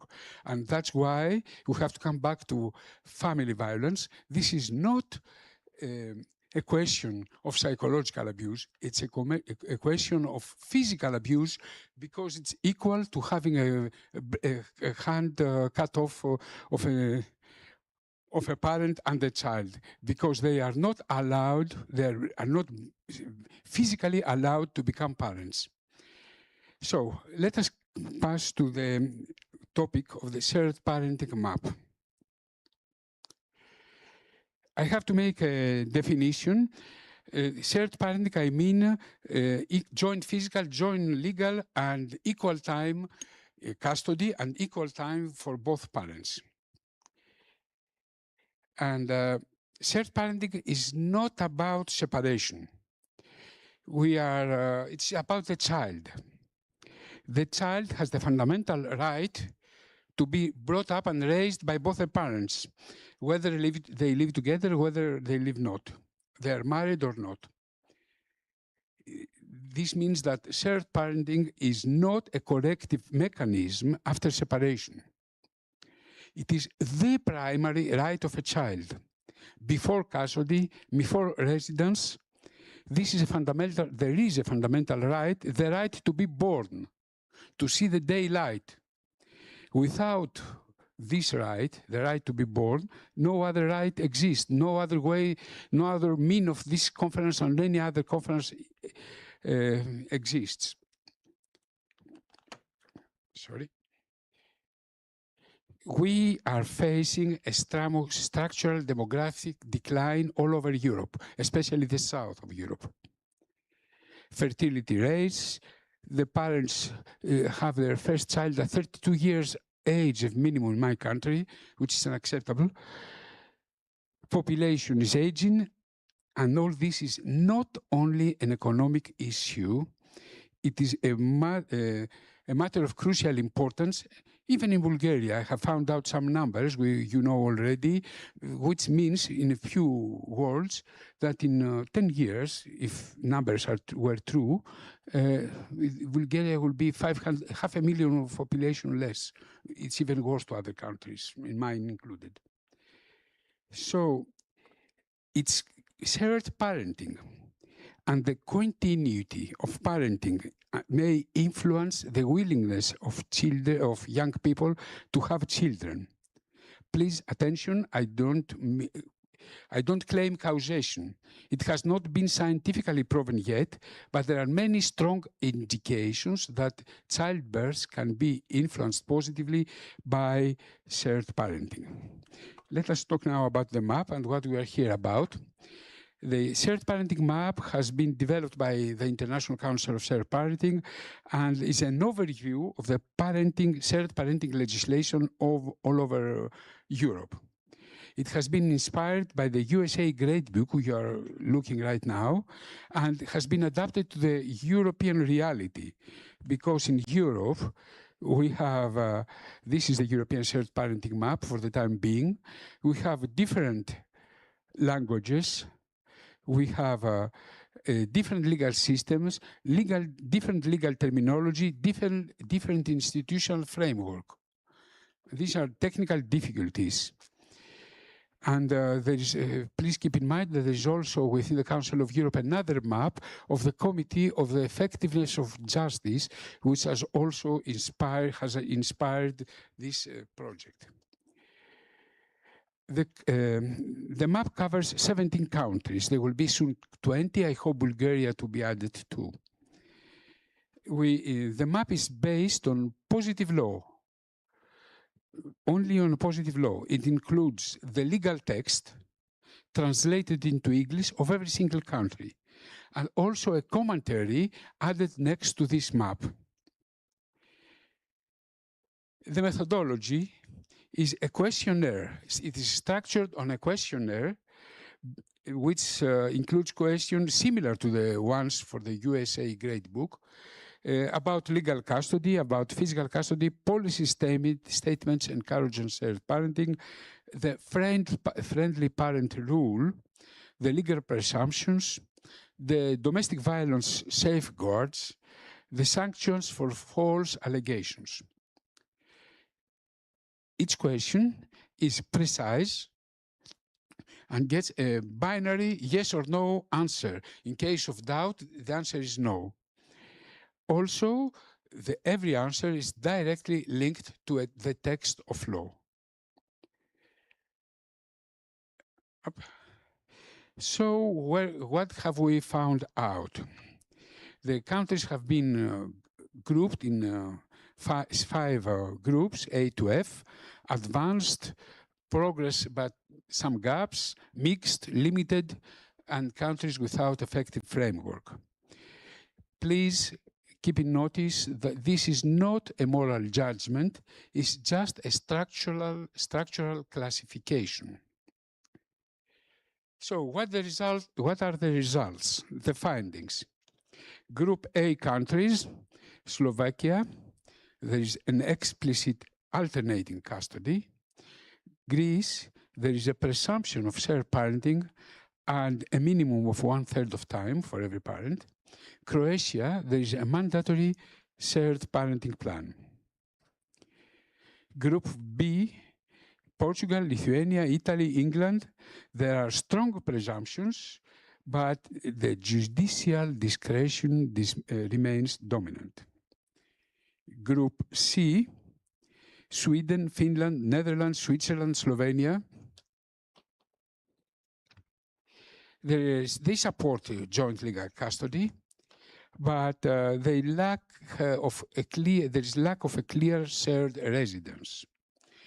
And Group D, Germany, Spain, Austria, Norway, and Group F, Poland, they have weak legislation, legal structures, and there is an absence of presumptions, and there is a reliance on case-to-case decisions. What we can see, the results are very strange, because first remark, the more modern the legislation it is, the higher group it belongs to.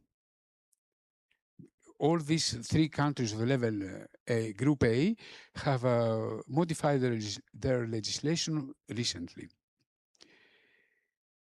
And what is really astonishing is that the countries of the North have weak, outdated legislation, but they have, as we all know and heard by Jesper recently, they have a very advanced implementation provided by the legal framework. And another interesting point to remark, the countries grouped in Group A have achieved this point in a different way.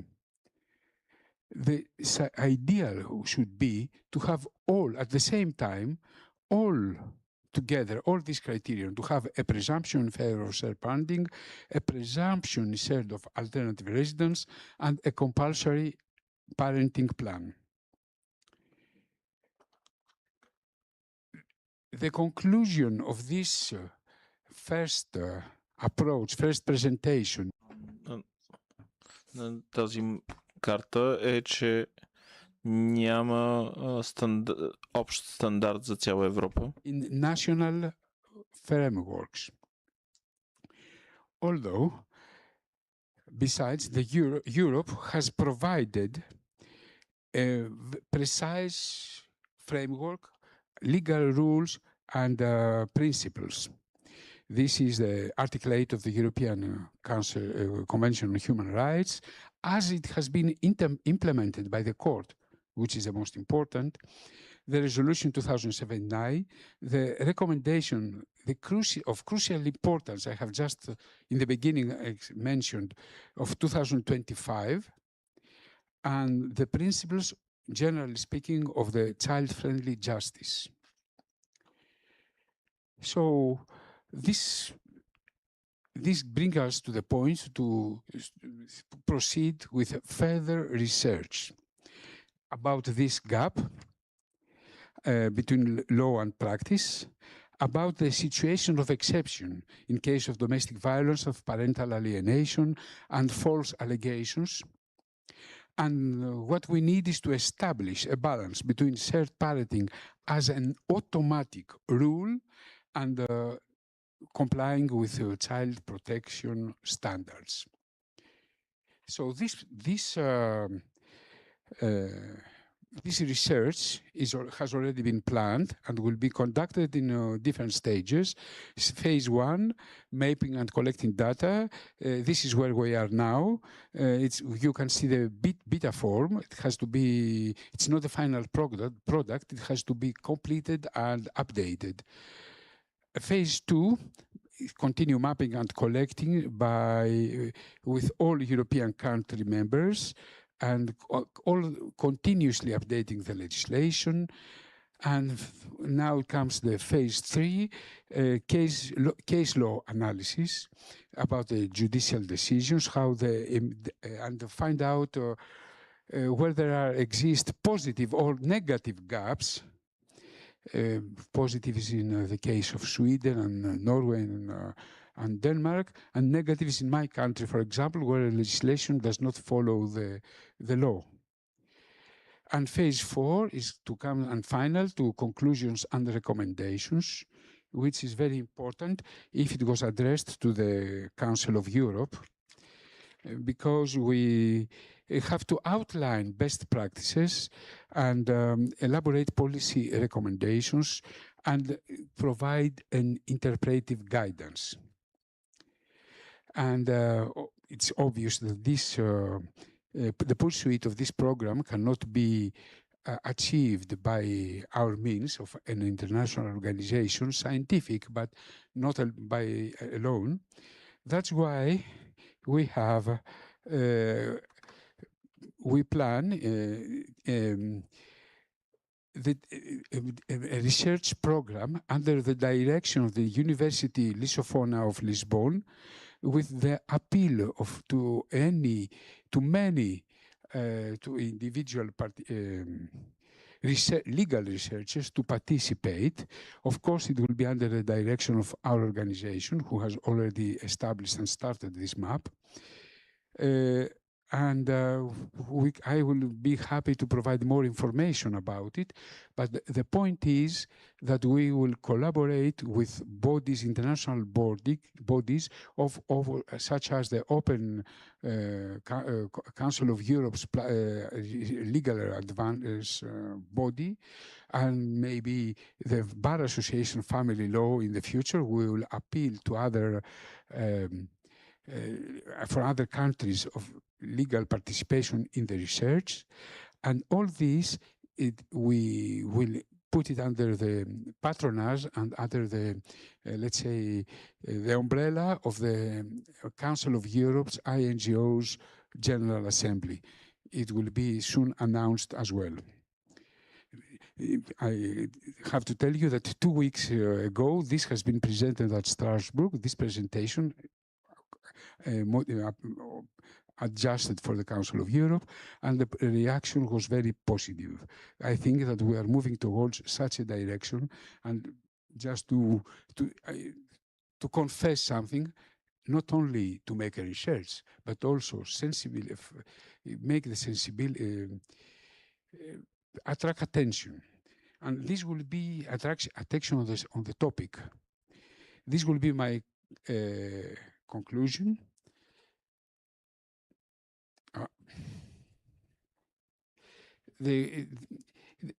We are not aiming to promote one single model.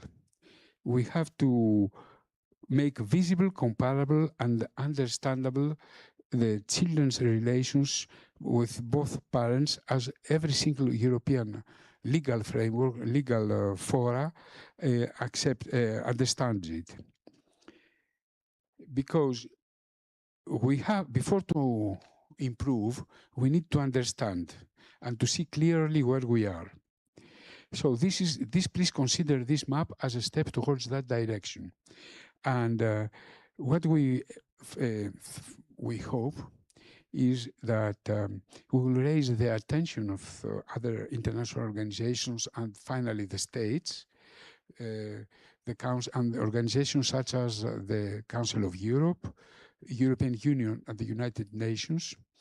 And that's why we can hope to a European minimum standard of legal text. What it was the main issue in the morning's panels was we want to change, but what shall we do? We need a European minimum standard just to say what is the minimum which has to be done towards the direction of the protection of the children, of social rights, of human rights. And of course, every country will improve and adjust and add more. But it's necessary, as it has been proven by the map, to elaborate such a legal text of minimum standard, which I think we are in a good direction and we can start talking about it in the future. We welcome collaborators from Bulgaria and from any other country. We have many countries missing and we will fill it very soon, I hope. And what's wrong here? And thank you for your attention. That was it.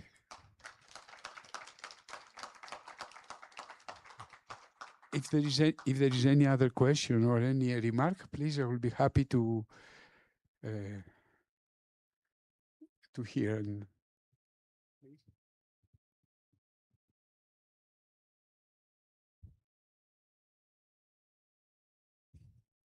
Hello, my name is Przemysław Koziński and I'm dealing with parental alienation in Poland. So I would like to ask you what you mean that in Poland is in group if on your presentation Poland you put that Poland is in group F. Because as has been made clear by your presentation, we don't have in Poland any presumption for shared parenting for alternative residence. The answers to this questionnaire, which is, you can have it, it's not, you can please make any corrections and any adjustment. Here, that's what we're here for. But Will do. The I'm going answers are very, let's say, mostly no. Okay. That's why. Okay. Okay. I will present you. It's not a judgment or a disappraisal. It's not I know. I just needed to do it's one not quick something thing. Okay, against I'm them in back. favor. That's how things are, according to. Okay, Ioannis, is anything? Can you hear Ioannis? No. Can I share my screen or it's too early? Yes, it's sure. It's sure. Okay, so let's just make sure it wait works. a second, please. Okay. Thank you, Ioannis. Fantastic presentation. And can I point in some small addition that you have to do? Bulgaria wasn't on that map. We have some sort of shared parenting since December 30th. Okay, we are ready. I'm on the phone. We're waiting you to fill the questionnaire, please. Okay, you have it. Thank you so much. Okay, so I can't share my screen. You have to allow me to do that. Okay, request that, please. You need to request it.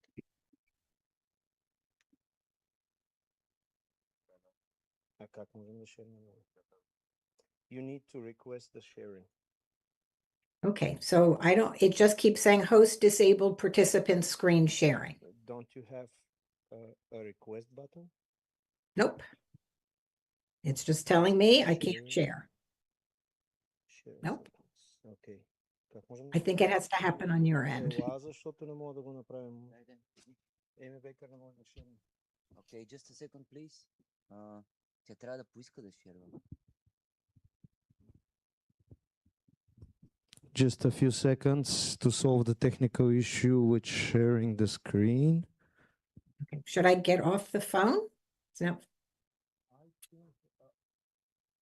All the guys, we've done it until now. You requested the share. So when you push share, you have to press share, and then if it says the host forbid it, there should be a button request. But there isn't. It just says okay. That's the only button. Okay. Good. Okay, try now. Ah, thank you. Okay, we've done it. We don't see anything here. Try sharing before I introduce. Okay, it still isn't allowing me to do it. Right,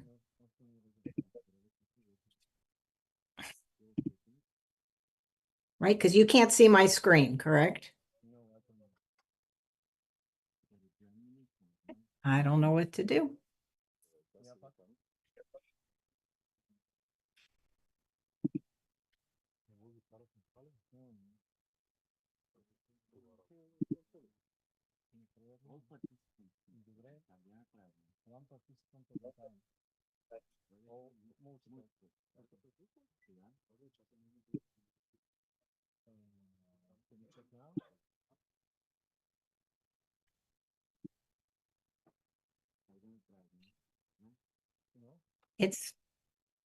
I'm going to try again.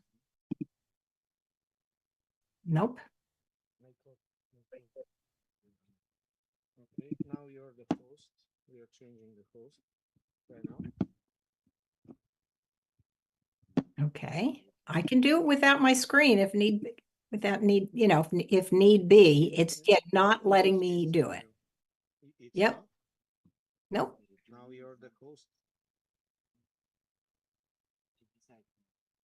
It's up to you. So I don't know. Okay, let's do it without.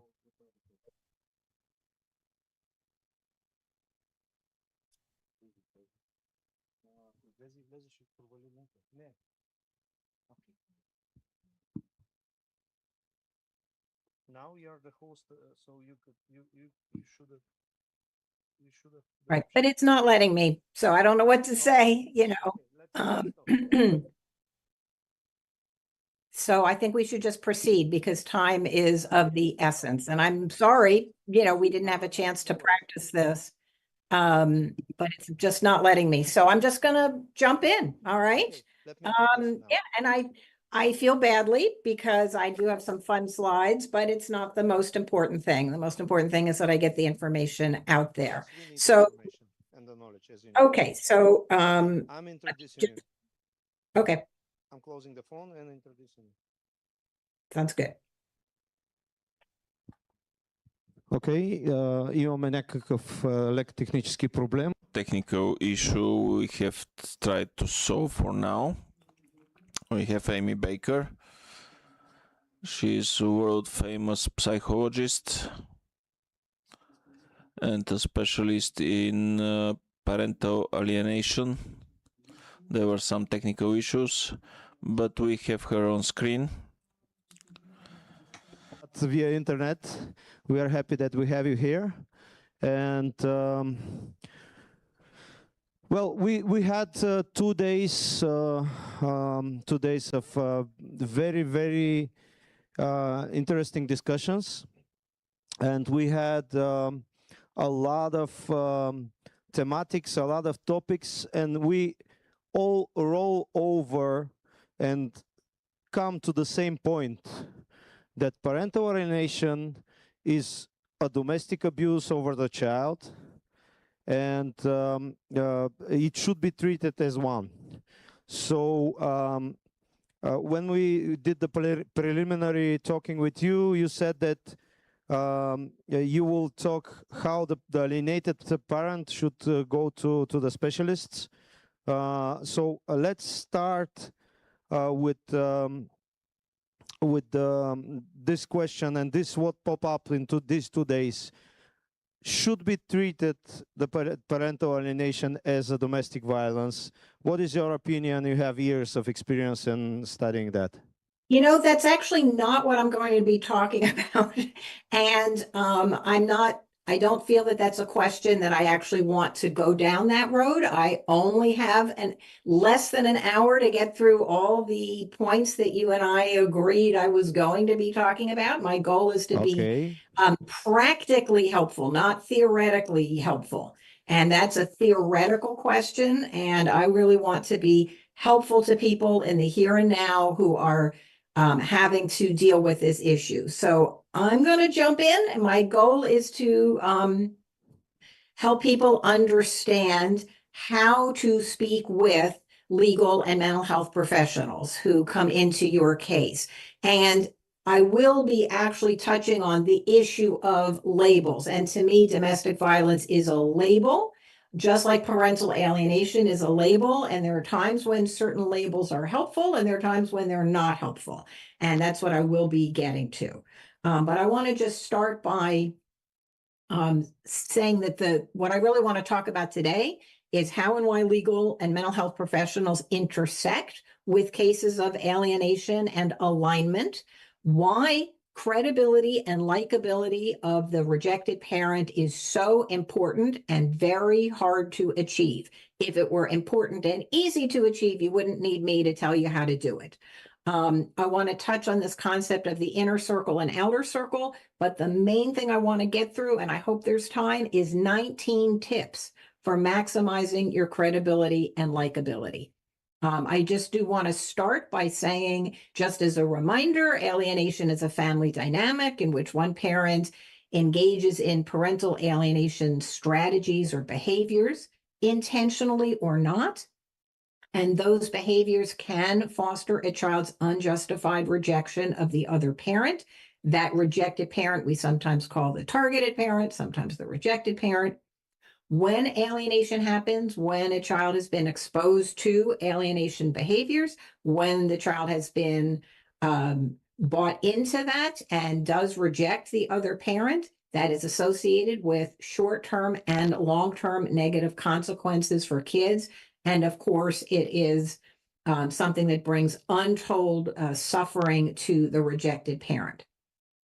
Another preliminary point I want to make is that not every situation in which a child rejects a parent is it alienation.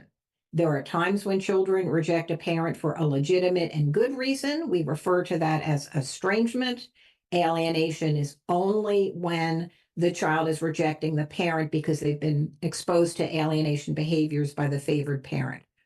And there is a model, sometimes we call it the 5-factor model, sometimes we call it the Baker model, because I kind of created it, that is designed to help professionals differentiate an alienated child from an estranged child. But it's very, very hard. And one of the things that makes it harder for the professionals to figure it out is that often the targeted parent behaves in ways that reinforce the idea that it's their fault that the child is rejecting them. That's why credibility and likability is so important. And just to be clear, when a child is rejecting a parent, each parent has their own explanation for what's going on. They're competing narratives, right? It never happens that the favored parent and the rejected parent see the situation the same way. Each one presents to the mental health or legal professional their version of what happened, right? So the rejected parent's narrative is some version of, I was a good and loving dad, I didn't do anything terrible, my kid's been turned against me. Of course, the favored parent has a different narrative, right? Their explanation is some version of, oh, they're a bad person, they abuse the kids, the kids shouldn't see them, or perhaps a milder explanation that the favored parent has is, look, he's an okay guy, but it's not my job to fix it. He wasn't that good a parent. The kids don't want to be with him. It's his problem. He has to solve it. But either way, whatever version of that the favored parent puts forth, the mental health professional and the legal professional that comes into these cases is exposed to competing narratives. And that's why the credibility and likability of the targeted parent is so important, especially because there's a lot of subjectivity that judges and the mental health professionals bring to these cases. And if they don't like somebody or they just find them not as believable, that could have a very big impact on the outcome of the case. All right, so legal and mental health professionals come into these cases at least 3 ways. Some of them are court appointed. A judge says, this is a case where there's going to be a GAL or a custody evaluation. Sometimes the parents agree themselves, okay, let's go to mediation, or okay, we agree to family therapy. And sometimes legal and mental health professionals recommend to the family that another legal or mental health professional becomes involved. So that, let's say you're in reunification therapy and that person might say, well, I think the dad needs individual therapy. So there are all these ways in which legal and mental health professionals are in your business if you are in a high conflict custody dispute. It could be a mediator, a lawyer, a guardian ad litem, a best interest attorney, an individual therapist for the child, reunification therapy for you and the child, a custody evaluator, a psychological evaluator. All these people could be in your case trying to figure out whose narrative is the most believable. All right, before I jump into the 19 points, there's one more kind of big picture point that I want to make.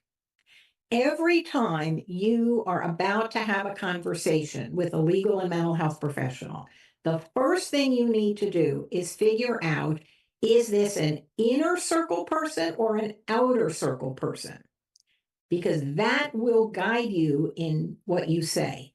Inner circle people are people that you can hire and fire and who have no decision-making power over you. So that is your attorney, your therapist, your coach. Every other legal and mental health professional is outer circle. You don't hire and fire them, and they have power over you. They have decision-making power. They can make recommendations to the court, whether that's a judge, a mediator, a custody evaluator, a GAL, a BIA, etc. All of my 19 points that I'm going to get to are outer circle people. And the point is that you don't get to be completely real with these outer circle people. There's a lot of impression management and strategy that has to come into play. You don't get to just do and say whatever you want to the judge, to the mediator, to the GAL, etc. Because these people are judging you, and their judgments of you are going to impact how your case proceeds. All right, let's get to the 19 points. I'm going to talk fast, and I'm not going to cover every single nuance because, just because of the timing situation. Okay, tip 1, always be aware of the impression you're making. That means you need to dress appropriately, right? You wouldn't show up in a tuxedo or sweatpants. That signals that you're kind of weird or, not really thinking about the setting. Show up on time. It's okay to be a little early, but you shouldn't come an hour early. That reads anxious. If you're late, that can come across as disrespectful, and you don't want to hurt their feelings. You don't want to insult them because they're not going to like you. Make good eye contact, have a good handshake. Don't call the office with a lot of annoying questions and schedule changes. They actually keep track of that. Don't be too relaxed or too intense. You can't be like splayed out on the couch like you're just chillaxing with your feet up on the coffee table, right? But you can't be like thrumming with nervous energy. That's going to put them off. No big show of emotion. So targeted parents often have negative emotion. You might be sad, you might be angry, you might be scared, you might be frustrated, you might be worried. That is all normal. However, if you bring the emotion into the room with the therapist or custody evaluator or mediator or whoever, outers, just plug in outer circle. If you bring that negative emotion into the space, you are likely to trigger in that person a thought you do not want them to have. And the thought is something like, ugh, no wonder the kids don't like this guy, right? Therapists in particular are trained to make assumptions that how a person is in the room is how they are outside the room, right? So if a sad sack guy shuffles into individual therapy and he's, walking slowly and low energy and crying, it's safe to assume for a therapist that he's depressed, and he's probably depressed much of the time. However, a targeted parent coming into therapy might be very angry. They get kind of worked up, right? If you're talking about how the judge is not getting your case or this or that, and you might be pounding the table in frustration, but that's not necessarily how you are with your kids. But that's how the person is going or could make that inference. So The rule that I think makes sense is that it's fine to talk about your emotion, but you don't want to show it. So you can say, I feel really sad, I miss my kids, or I'm so frustrated, the court doesn't seem to be moving quickly enough for me, or I'm really worried about this or that. You can talk about your emotion, but you don't want to bring it into the space. All right, that is tip 1. Now I'm going to go to tip 2. Now, when I do this with my private clients, at this point, I always say, I'm going to say, don't do blah, blah. And you might already have done blah, blah. And don't worry, it's not the end of the world. Just use this information going forward. So I don't want anybody in the audience or, streaming online to feel like, oh my God, I did this terrible thing. I did what Amy said not to do. Don't worry about it. It's nothing you can do. Just think about it for moving forward. In general, I don't think you should use the term parental alienation. Obviously, I believe it's a real thing. However, it does often create confusion. For one thing, sometimes people use the term to mean, boy, this child's really, alienated from you, meaning sort of generally disaffected from you. It doesn't mean that they're following the 5-factor model. So if you use the term parental alienation and somebody else says, oh yeah, I can see it's alienation, you might be thinking, wow, they totally get the 5-factor model. They might just be thinking, yeah, this kid's really mad. So it can create confusion because the term is used in different ways. But more importantly, it can also trigger in the listener a belief that you are very defensive, you want to blame the other parent for everything, that you can't take any responsibility for your own problem. So it can reinforce this negative view of you.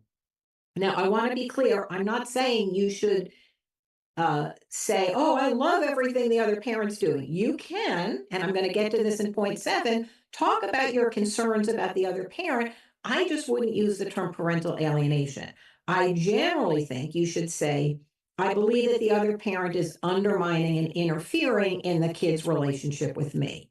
So you can talk about the problem, but I just wouldn't use that term. Definitely do not ask them what they know about alienation or whether they're an expert in alienation, and don't send them links to articles and YouTube videos. Don't buy them books. It's insulting to them. They will not like you if you do that because it will come across as you telling them how to do their job. And the problem is, anybody can say they're an expert in alienation. Anybody can say, oh, I've had a lot of training, but there's in the United States, I don't know whether this is true in other countries, but in the United States, there are very prestigious, credible organizations that do offer training in alienation.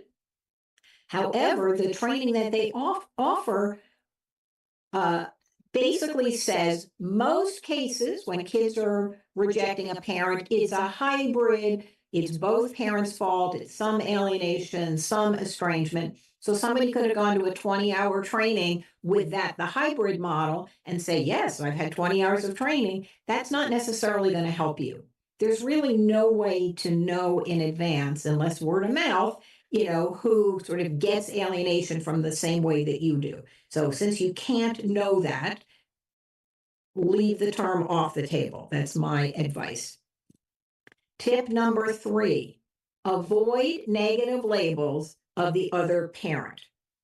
Even if you feel certain that the other parent is borderline, sociopath, narcissist, and I have to tell you, 100% of my clients, male or female, all think the other parent is one of those personality disorders. And it may be true. The problem is, unless you're a licensed mental health professional yourself, you're not qualified to diagnose the person. You probably went online and saw a checklist and it resonated, but it can come across as very self-serving. Oh, they're the narcissist, they're this, they're that, they're bad in this way or that way. And many people at this point are kind of tired of hearing this one's toxic and that one's triggering me and this one's a narcissist. And it just sounds like, gobbledygook in a way, or psychobabble. And I'm a psychologist, but when lay people overuse these terms, I've had clients come in and say, my ex is a gatekeeping, love bombing, gaslighting, narcissist, dark triad, blah, blah, blah, blah, blah. And it's not really helpful. I don't know if it's true, so it doesn't really help me as the listener. What I recommend instead of labels is talk about the person's behavior. So let's say it's in your court order that every Wednesday night at 7 p.m. you get to call your kids at the other parent's house, and you're supposed to call the other parents, the phone at the other parent's house. And let's say every Wednesday at 7, you call, the other parent picks up the phone and says, "Oh, it's you, jerk," and hangs up. That's a bad act. And the courts hopefully would want to know about that. You don't need to dress it up with, look at what a narcissist is, or this is proof that they're a sociopath. The bad behavior should stand on its own. And if it doesn't, don't bring it up. And that's the way to think about it. Is this information helpful? I have a court order to call, they hang up on me. Will the mental health or legal professional think that's relevant? If it's not, if it is, great, tell them about that story, it's helpful. If not, calling them a narcissist doesn't add anything to it. And the truth is, in this country anyway, in America, people do not gain or lose custody because they have a personality disorder. People gain or lose custody based on their behavior. And that's what you want to focus on. Okay, point 4. Don't discuss the childhood or private personal matters of the other parent. You probably have a theory, and at this point when I'm talking to my individual clients, I say, don't tell me. You probably have a theory that something that happened to this person in their childhood is causing them to behave the way they are. And you could be right. A lot of times people tell me, I know it's alienation because it happened to my ex-wife. Her mom turned her against her dad. Or I know she's unsafe with the kids because she was molested as a child and therefore she might be molested. Now, the problem with this for you is it's very unseemly, unlikable, to reveal personal things about the other parent and then try to use it against them. Like, imagine if the tables were turned. Imagine if you had been molested as a child. And I hope none of you were. I don't think you would want the other parent talking about it. It's your information to share about yourself if you want. But you certainly wouldn't want the other parent not just blabbing about it, but saying that's the reason you shouldn't have access to your kids. You would rightly feel, wait a minute, don't use something against me that I had no control over. I didn't choose to be molested, or I didn't choose the other parent, when I was growing up, to turn me against a parent. I want to be held accountable for my behavior. And it's the same thing with the other parent. I personally think that you should not be speculating about the other parent's motivations because it is theoretical and it's not proof that they're an alienator just because it happened to them. Not everybody who was abused as a child grows up to be an abuser. Not everybody who was alienated as a child grows up to be an alienator. In fact, my research sort of shows it actually goes another way sometimes, where an alienated kid grows up to marry somebody like the alienator and then they lose their kids. So there's no evidence that this is going to be helpful to you. And I think it can backfire because you're making, you're speculating and you can lose credibility. I personally think that if somebody asks you, not your individual therapist, outer circle person, a custody evaluator, reunification therapist, etc. If an outer circle person asks you, why do you think the other parent's doing this? I think the most credible thing you could say is, you know what? I'm not married to them anymore. I'm not in an intimate relationship with them. I can't speculate as to why they're doing what they're doing. I can tell you what they're doing, but I can't tell you why. I'm going to leave that to the experts. I think you would gain tremendous credibility if you could do that. Okay, tip 5, avoid black-white thinking. Black-white thinking is where something is all wrong or all right, all good or all bad, all wonderful, all terrible. It always happened, it never happened. And you lose credibility when you talk in such extreme language because most professionals have been trained to think about things as shades of gray. Now, there's three contexts in which Black-white thinking is particularly likely to occur. One is if you're asked about your childhood. So I generally recommend that you don't say, I had the best parents or I had the worst parents, but to think about this is what I liked and this is in hindsight I think could have been better. You will gain credibility if you can talk about your childhood in a nuanced way, not like I had the worst parents, even if it's true, or I had the best parents, even if that's true. There's got to be something you can reflect on. The second context to especially avoid Black-white thinking is talking about your marriage. And again, all of these tips are only for outer circle conversations. So you could be in a custody evaluation and you're asked to talk about your marriage. Don't say, I knew walking down the aisle it was a mistake. That just sounds self-serving. Like you could never admit, that you kind of read the situation wrong. Think in advance. What are some things about the marriage you liked? What are some things that you found problematic? And parenting, that's the third context. You might be asked to think about the good and the bad of the other person's parenting. And you cannot say that there's nothing good you can think of about their parenting, because then you look like an alienator. So I generally recommend that people sort of reflect on it in advance. What can you honestly say you appreciated about the other person's parenting? And likewise, you should be able to talk about your strengths and weaknesses as a parent. You can't say, my greatest weakness is that I love my kids too much. That's not true. And it doesn't sound true. And it sounds like you can't tolerate criticism or imperfection in yourself. So that's not going to be helpful to you in trying to maintain your credibility. At the same time, you don't want to throw yourself under the bus and say, like, I really need to work on my anger management. That's not going to look good. And I hope that's not true. But you could say, I need to work on time management. Sometimes I answer work emails, when I have the kids. Think about something that's genuinely an area for improvement, but doesn't make you sound terrible. Point 6. I wish you guys could see my slides. I have some funny slides here.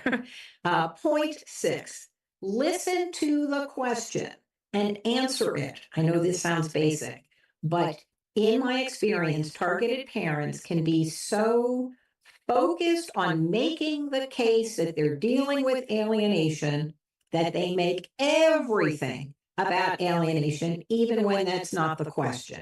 For example, if you're asked, what did you give the kids for breakfast this morning? Don't say, well, I would have given them eggs, but the other parent hates the fact that my parents had chickens when I was growing up, and she's very jealous of them. And that's part of why she's turning the kids against me, is she doesn't want to share them with my parents. And since my parents had chickens, we always had fresh eggs. And now my ex-wife thinks eggs are terrible, so I can't give the kids.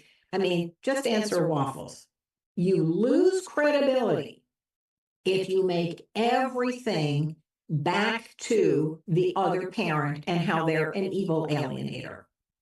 All right, so it doesn't help your case. It comes across as you have an agenda. You're not really participating in an authentic, conversation, and you're obsessed. You can come across as obsessed with making everything the other parent's fault, and that generally backfires. Point 7, organize your concerns about the other parent so that when you have an opportunity to talk about your concerns, and this, depending on who the legal and mental health professional is, this may or may not be relevant. But in a situation where it is relevant, I recommend that you have 3 categories of concerns. One category, of course, is that the other parent is undermining and interfering, or you believe they're undermining and interfering in the kid's relationship with you. That's what we would call alienation. You can think about it as like a bucket, and all your alienation examples would go into that bucket. But in my experience, most people have other concerns about the other parent, not just parental alienation. And somewhere I have a list that I can I go through them in much more detail in a coaching session. Examples could be, and I'm not going to read off because I have 13, and I don't have time, I don't think, to go through all of them, but here they are. So one is undermining and interfering in the child's relationship with you. 2 is medical, dental, and mental health care. You might think the parent's giving too much treatment, not enough treatment, or the wrong treatment. Inducing dependency, making the kids feel that, they're the only parent that has power, that the kids need them. A parent who's breastfeeding kids till they're like 5, sleeping in the same bed, basically encouraging the kids to be completely dependent on them. Interfering in their friendships, undermining extracurricular activities. Of course, this isn't relevant if it's a baby or toddler, but, certainly by the time kids are in school, they should be pursuing passions and honing in on 1 or 2 things that are particularly exciting and, passionate for them. Concerns about diet, health, and nutrition, maybe, an extreme health diet that you think is too constricting, or, no attention to nutrition, so it could go either way. Inadequate supervision, basically not knowing where the kids are. And again, I would go into more detail, but I don't have time. Physical abuse or just harsh punishment, screaming at the kids, etc. A sexualized environment, pornography around, kissing the kids on the lips, talking to them too much about sex. Violence in the home that the kids might witness, maybe the other parent now has a new paramour and they're like throwing dishes at each other and screaming. That can be very upsetting for kids. Excessive spending could also be a concern. I had a case where the other parent spent like $1 million a year on like holidays and vacations, and the parent who was my client felt that this was warping the kids, values. Or not enough structure. The kids are on their phone all the time. No, no real concern, no chores, no homework time. Just the kids are kind of free to do whatever they want. So those are examples of concerns that you might have.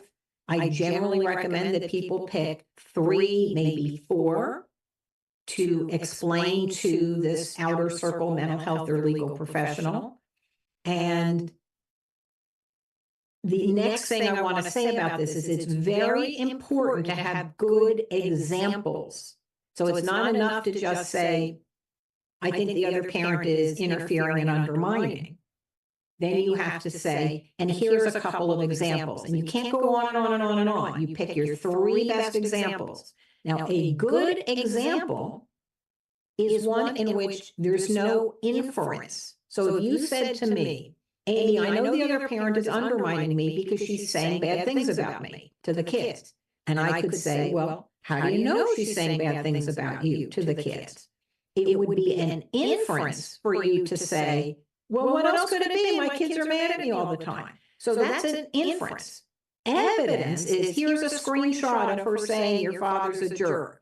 Here's a declaration from somebody who overheard it. Here's the email where she told me, I'm going to tell the kids you never loved me. Here's my kid told me, mom says you never loved me. So there's lots of good evidence, and you want to pick your best examples for any of the 3 or 4 categories that you pick. There should be no inference involved. If you pick interfering in education, I don't even know if I mentioned that, but that's one of them. Examples are not the child got an F on their math test, because there's lots of reasons why a child might get an F on a math test.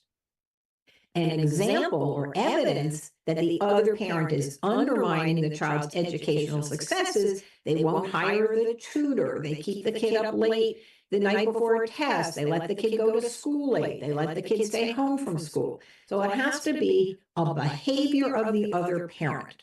That's your evidence that you want to bring to bear when you share your concerns about the other parent. And you want to be very organized. Often, targeted parents just, ramble, like, she hasn't given him broccoli in 3 days in a row, and she calls 10 minutes early, and she comes, and it's just like this, very heated, emotional, somewhat convoluted presentation. What you want is to come across as organized in your thinking and rational. So you would say, thank you for asking. I have three main concerns about the other parent. My first concern is you insert it. My second concern is you say it. My third concern, you say it. Then you say, may I give you some examples? And then if the person says yes, you say thank you. So my first concern, and you repeat it, and then you give your examples. And my second concern, and you repeat it, etc. At the end of the day, the person listening is going to know what your concern is. They're not going to have to figure it out like, oh, I heard something about broccoli and phone calls and coming early. And then the listener has to do the work, which will be annoying to them. Whereas if you present it in an organized way, they're going to appreciate it like you. You're going to come across as rational, credible. Okay. Tip number 8. You want to have a brand. And your brand that I recommend is that you're a safe, loving, and available parent. Safe, loving, available. Now, because that's the essence of a secure attachment. And because that's most likely what the other parent is somehow conveying, that's part of their narrative. Oh, he's not that good. He makes them uncomfortable. He cares more about his work. He's not really available, right? So the negative narrative about you is some version that you're not safe, loving, and available. So I recommend that you adopt this brand for yourself, that you are safe, loving, and available. Now, practically speaking, what does it mean to adopt this brand? I mean, you could put it on a t-shirt, but I don't think that's really going to make a difference. What I recommend is that you think about how you talk about your children, right? That's how you convey your brand. Don't talk about them in a negative way by saying things like, look what I have to deal with, or, they're so rotten, they're spoiled, they're abusive to me. Try to avoid negative labels of your kids. You can also be on brand by being knowledgeable about them. You should know how old they were when they started to walk and talk, and who their teachers are, and who their pediatrician is.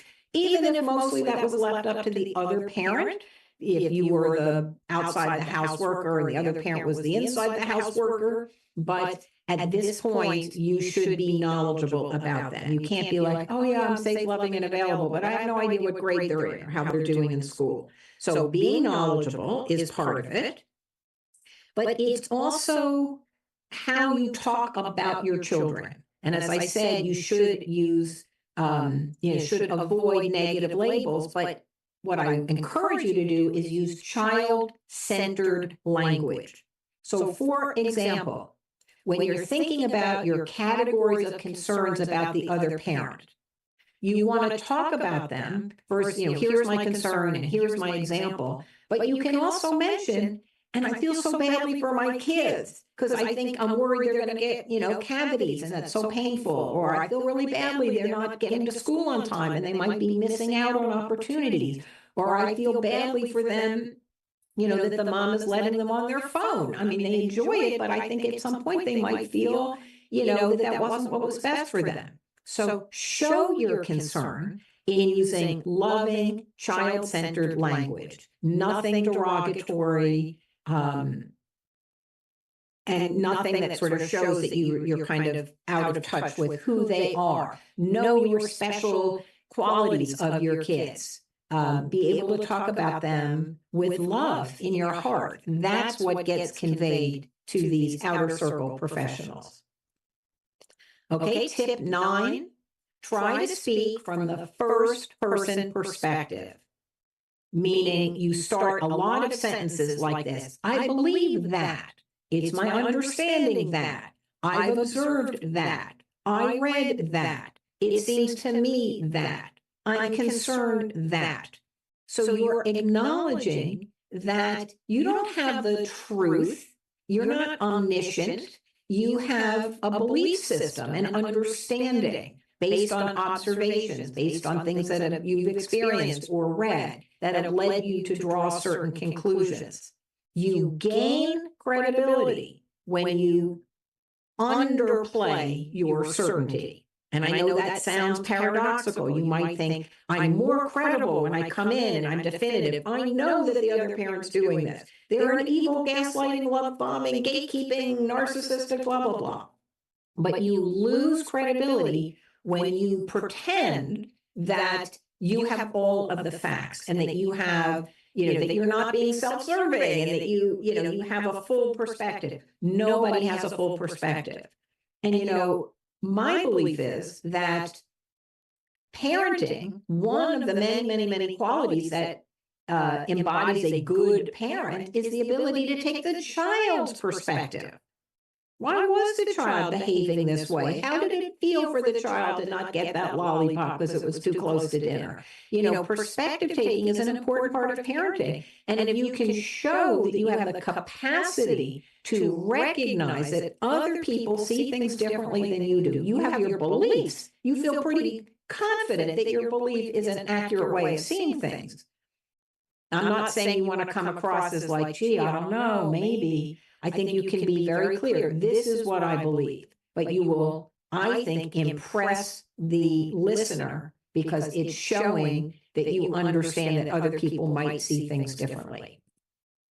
Okay, tip 10 is in certain situations, primarily custody evaluations, you will be asked to provide a list of collateral contacts. Those are friends and family, colleagues, who you've known for a while, who have observed you with your kids. That's the most important thing, who can vouch for you.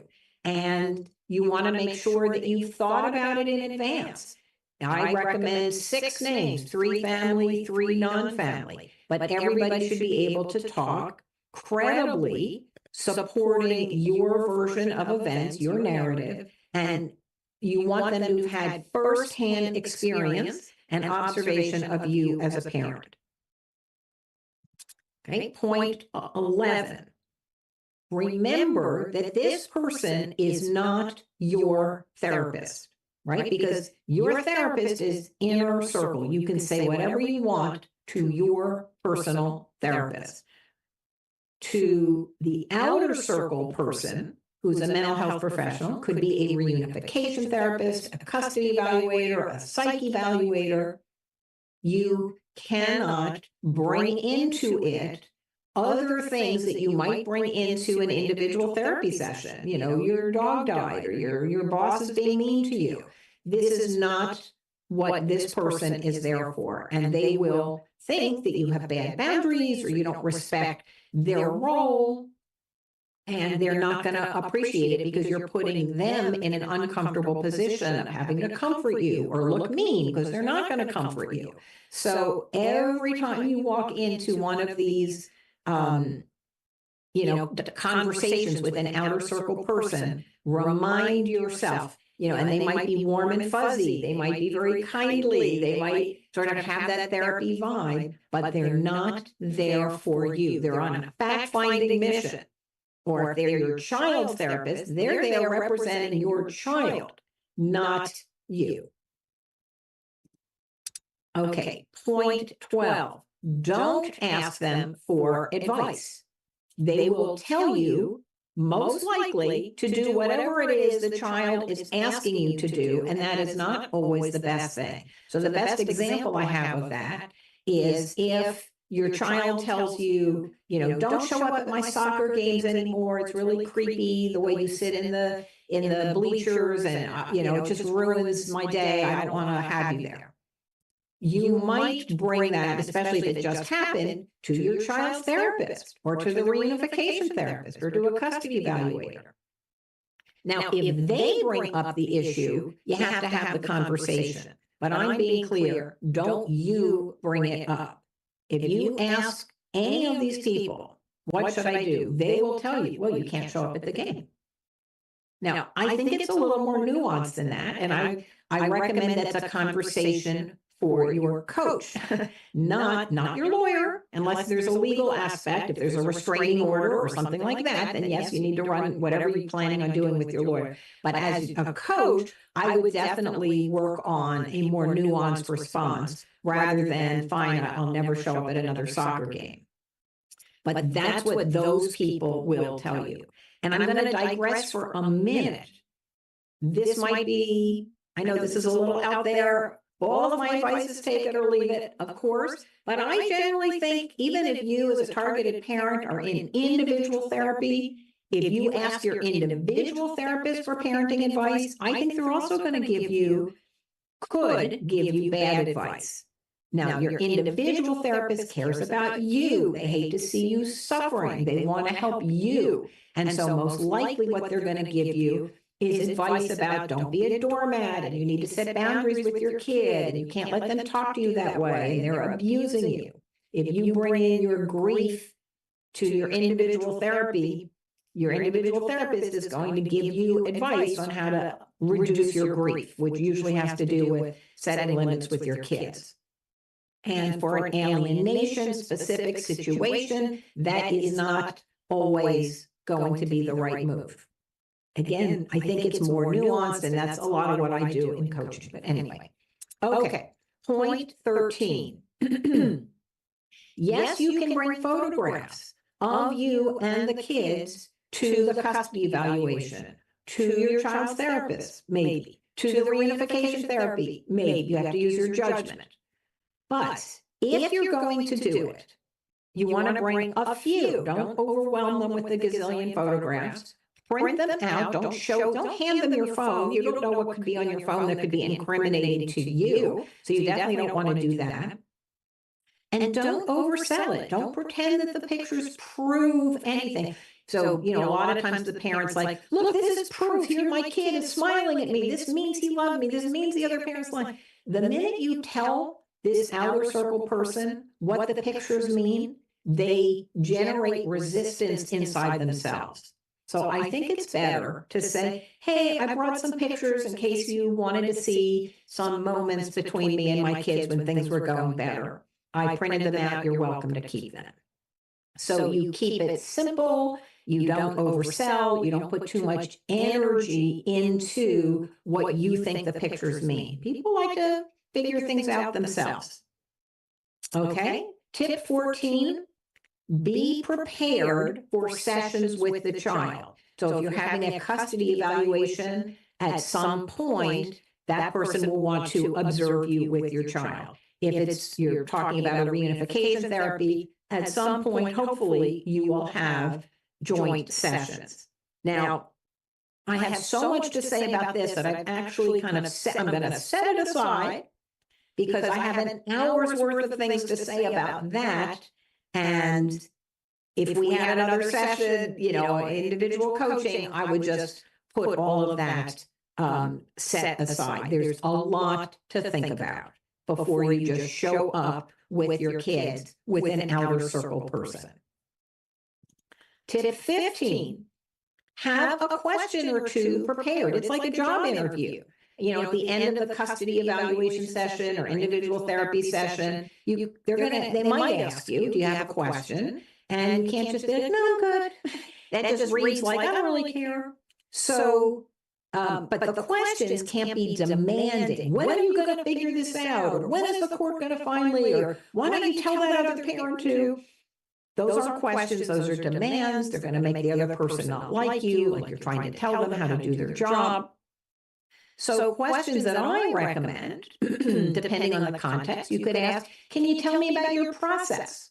You have a right to know that, right? If it's reunification therapy, you could ask, tell me how the process works. It might be, we have 3 sessions individually, and then we have joint sessions. You don't know, so it's a good idea to ask. You could ask, if it's your child's therapist you're meeting with, how can I support you in your work with my child? Boy, that would impress them, because there's no agenda there. When are you going to do what I want you to do for me? Or you could ask, what do you need from me? How can I help you? So I think those are the kinds of questions that you want to have at the end of the session, if there's an opportunity. Tip 16, and I really should fold this into tip 15, is be mindful of whether or not you're going to have an opportunity to address the other parent's concerns about you. So if this is a custody evaluation, generally there's 3 individual sessions for the evaluator to meet individually with each parent, again, separately. But part of that is you sharing your complaints about the other person and the other person sharing their complaints about you. So you might want to find out, will the evaluator talk to you about the other parent's concerns? And will you have an opportunity to share your perspective? That's the language, not tell you my side or correct the record, which means you're assuming they're lying, right? So that's something to bear in mind in the process. Will there be a chance for that? Tip 17, take notes as soon as the session is over. You want to make a note if there's any factual errors, like if the person said, well, since you've been convicted of sex abuse, blah, blah, blah, and that's not true.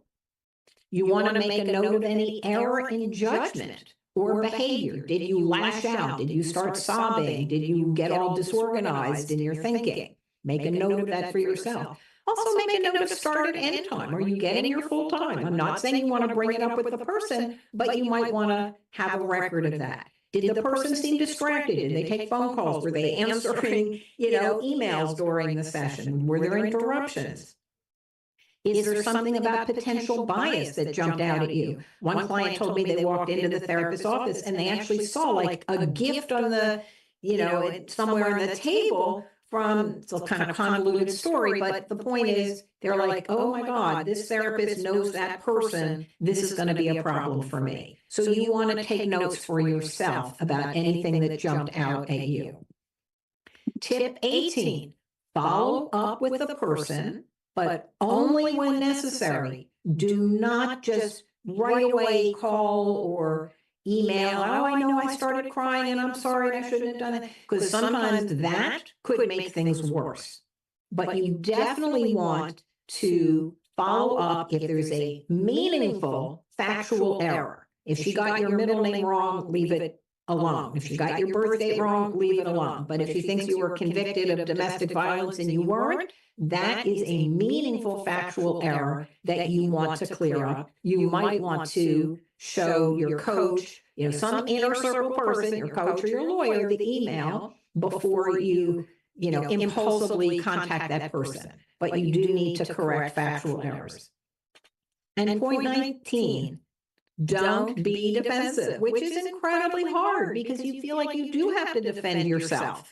But it often backfires, and it's helpful to have some language like, oh, that's interesting, I need to think about that. Rather than just, no, that's not true, that's not, what happened, or what a liar she is. It's better to have language like, gee, I have a different perspective on that, or I don't really see it the same way, rather than just impulsively defending yourself.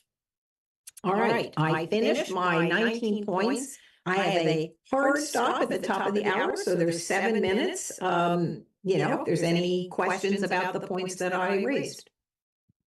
Thank you, Dr. Baker. Questions? Any questions? There are no questions from the hall, but I would like to ask you a question. Sure thing. Because I was listening to your presentation through the ears and through the eyes of what is happening to me and my alienated children. Sorry for that term. I know you don't like it. But okay. Well, I'm not an outer circle person, so I have no power over you. You are inner circle. Okay. So how should we? Okay, those tips are actually very fantastic because everybody should think when he goes to the psychiatrist. I think I've broken 10 or 11 of those, so I have to start over. But how should we ask how to get, in Bulgaria we say, how to get under the skin of this specialist and to see, usually in Bulgaria, maybe in Europe, the specialists work also with the kids. The same evaluator who goes for your capacity or parenting capacity, they work also with the kids. How should we go? You mentioned something, how they can give you tips on other side, but how should we go? How should we persuade them to work with the kids the way that this undermining is, let's say, cleared with the other parent? How should they work with the other parent? How do we persuade them that we are the good persons and to go there? Well, I think that's the point of all of those tips. I think if you can do those things, then you have a much higher likelihood of them believing your narrative and finding you likable. You know, there is a lot of subjectivity here. And that's why I focus on both credibility. They have to believe that you're speaking from a rational place, and they have to want to help you. I don't know what more I could say other than those 19 things. Like that is the problem that everybody has. I don't know any targeted parent who doesn't have the problem that they have in one way or another insulted or confused the outer circle professional that they're working with. And I guess I would say the more you think your job is to persuade them, the worse off you're going to be, because then you're putting your energy into trying to change somebody else. And people don't like to be pressured that way. I think you have to, I know it's very hard because it's a high stakes event. You want this person to help you. But the more you push and you think about it as, I'm going to make them think about things the way I want them to, I think that will backfire. And there's a parallel process here, because my mantra, and I've seen other people say this, so I maybe didn't make it up myself, I don't know. When you're with your child, is to connect, don't correct. If you think your job is to keep correcting your child, no, I do love you. No, I'm not bad. You're going to turn them off. They're not going to appreciate it because nobody wants to be told what to think and feel. And I think it's kind of the same way with these people. You have to approach them as if they are a separate person who's entitled to have their own thoughts and feelings. And your job is to present your perspective. And at the end of the day, they get to decide if they find that compelling or not. But I don't think you should go in thinking, I'm going to make them think about things the way I want them to. I'm going to persuade them. I think you should say, I'm going to do the best job I can sharing my perspective. Thank you so much. Connect, not correct. That's so important with the kids, because we have a question.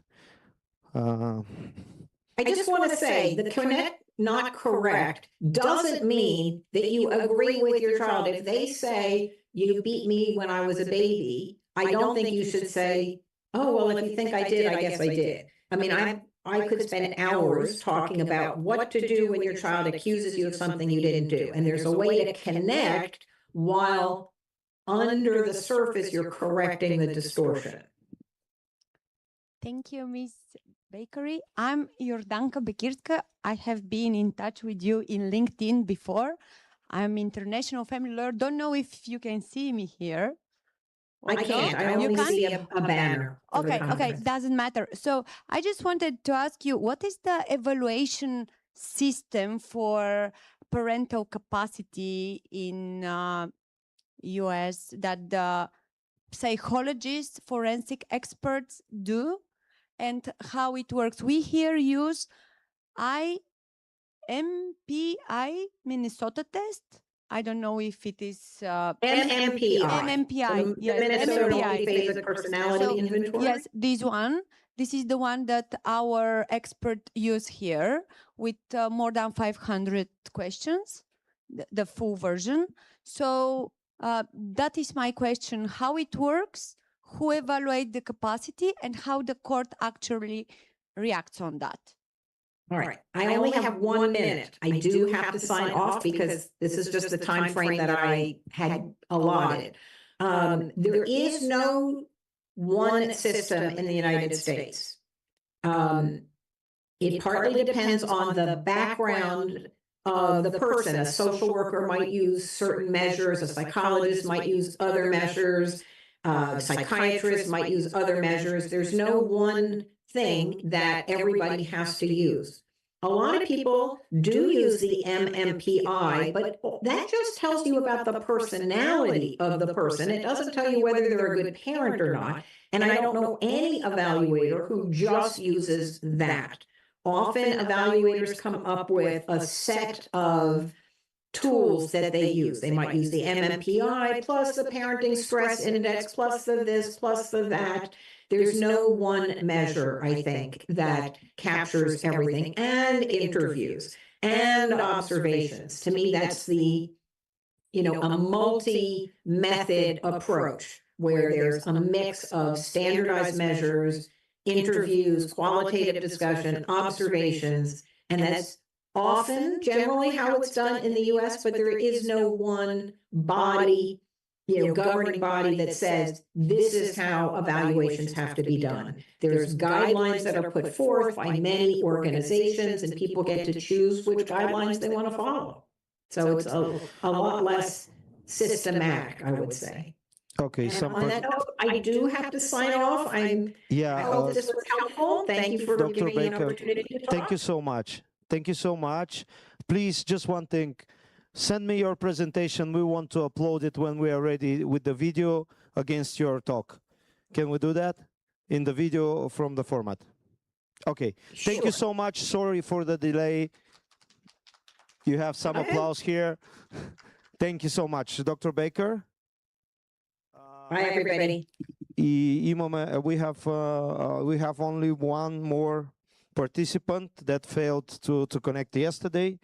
We have the president of the International Council of Shared Parenting, Professor Crook. Let me just solve the technical issue, and we will request a bit shorter presentation.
So Professor Crook is coming from Canada, and he's online now. Can you hear me, Professor Crook? Yes, I can. Good connection, it seems. Good connection. Can we test if you can share? Well, I think it would be best if I send you my PowerPoint slides later. No, we cannot do that. If you can share on your computer, otherwise you can go through it and talk. Just talk. I'll just go through it and talk. How about that? Okay, you are the last participant. You've seen that we were talking to Dr. Baker. Yes, I saw that, yeah. We think. There's just a handful of people left. Thank already, you for yes. Let's start. Yeah, you have a lot of friends though. Malta is here. I don't know. As long as Malta is here. There, Poland is here. And Poland, of course. We are Wonderful. from Bulgaria. You have Serbia, etc. No, Serbia left already. Okay. Oh dear. They are traveling. So the time difference between you, it's early in the morning there, but here is the end of the day. So, okay, let's go about the father figure and the presence in the life of the child. Okay, thank you. Well, as you all know, I have been asked to talk about the importance of paternal presence in children's lives. But since I'm the main speaker, I'm going to have a few additional comments to make to tie up some of the themes you've been discussing in relation to parental alienation and specifically paternal alienation. So I've divided my talk into 3 sections. The first part, I'll be talking about the role of fathers in child development. Secondly, I'll be talking about the effects of father absence and paternal alienation on child well-being.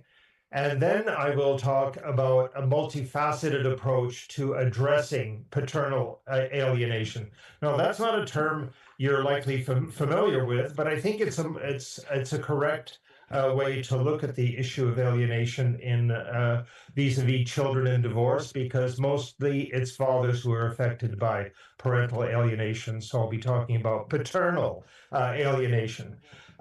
This has actually been my main research interest forever. Actually, since 1985, believe it or not, I've focused on the lived experiences of fathers and their relationship with their children during and after separation and divorce, including the father-child relationship, how that changes, the whole phenomenon of father absence, the effects of father absence and paternal alienation on children, and the effects of child absence on fathers. I guess in 1985, I undertook that research before the term parental alienation was even invented. I think I was the first one to study this phenomenon, mainly because research was coming out at that time indicating that 50% of non-resident fathers lose all contact with their children after separation, and they called them deadbeat fathers, deadbeat dads. There was this assumption that they're footloose and fancy-free. They really aren't very responsible parents, and this is why they lose contact. I wanted to know why so many lose contact. In fact, I've undertaken 2 major studies 20 years apart on the impact of divorce on fathers, non-residential fathers. From 85 to 1990, I conducted my first study on father absence and in effect alienation, although I didn't call it alienation. I referred to it as parental disengagement, paternal disengagement. I did it with a cross-national sample of fathers from Europe and North America, and I reported 4 major findings, which were published in a series of articles and also in book form. The first article was that, completely opposite to the stereotype of deadbeat dads, I found that fathers experience a grief reaction containing all the major elements of a bereavement, linked to the absence of their children, linked to the loss of their role as fathers, and also the constraints of the so-called visiting relationship on fathers and children. The second finding was that fathers were not blaming their ex-wives as much as they were blaming the legal system, which was biased against them. They felt that they were at a distinct disadvantage in being able to continue their role as parents because the legal system got in the way. The system was the problem.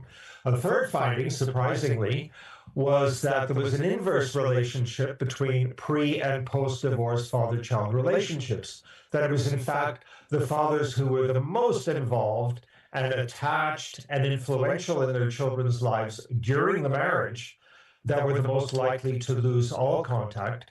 And the fathers who were less involved previously were able to kind of adapt to the constraints of seeing their kids every second weekend and so on. They didn't do as poorly as the fathers who were the most attached and involved. And my main finding was that the reason fathers lose contact and disengage and are alienated is a combination of systemic factors, the system really preventing fathers from having a meaningful role, and also fathers' psychological reaction to the absence of their children. We know from research that the most depressed group are fathers or parents generally who have dependent children who are unable to see their kids. So a lot of these fathers are really suffering from serious kind of trauma and depression. Now, 20 years later, I replicated that study and found that the situation for fathers has actually gotten worse because in that intervening period, fathers as a whole around the globe had really increased their child care role with their children, were much more attached, were much more involved. We've seen a marked shift in the amount of time that fathers are spending with their kids within the two-parent family. They're much more highly involved today, and because of that, the grief reaction I previously found now had moved into a full-blown post-traumatic stress kind of situation. So the situation for fathers has steadily actually gotten worse. Now, in these studies, I maintained a child focus and a child-centered approach focused on fathers' perspective of their children's experience, and I've continued that child focus in my later research. I've moved from studying paternal alienation to studying mothers who are alienated. I've been doing a lot of research on grandparent alienation. And also now I've moved into looking at the widespread forced separation from parents as a result of misguided government child and family policies related to child care, not just child custody, but child care, child protection, and other areas, and to the present day genocide of children and our growing desensitization to child killing. So my focus today, though, is on fathers and the father-child relationship. Basically, what is paternal alienation? We have all kinds of definitions out there, but basically, at the very root, what parental alienation, paternal alienation, essentially it's robbing a child of their father's love. It's the forced removal of a loving and responsible father, a non-abusive father, from the life of a child. Well, there's a lot of misunderstanding about parental alienation.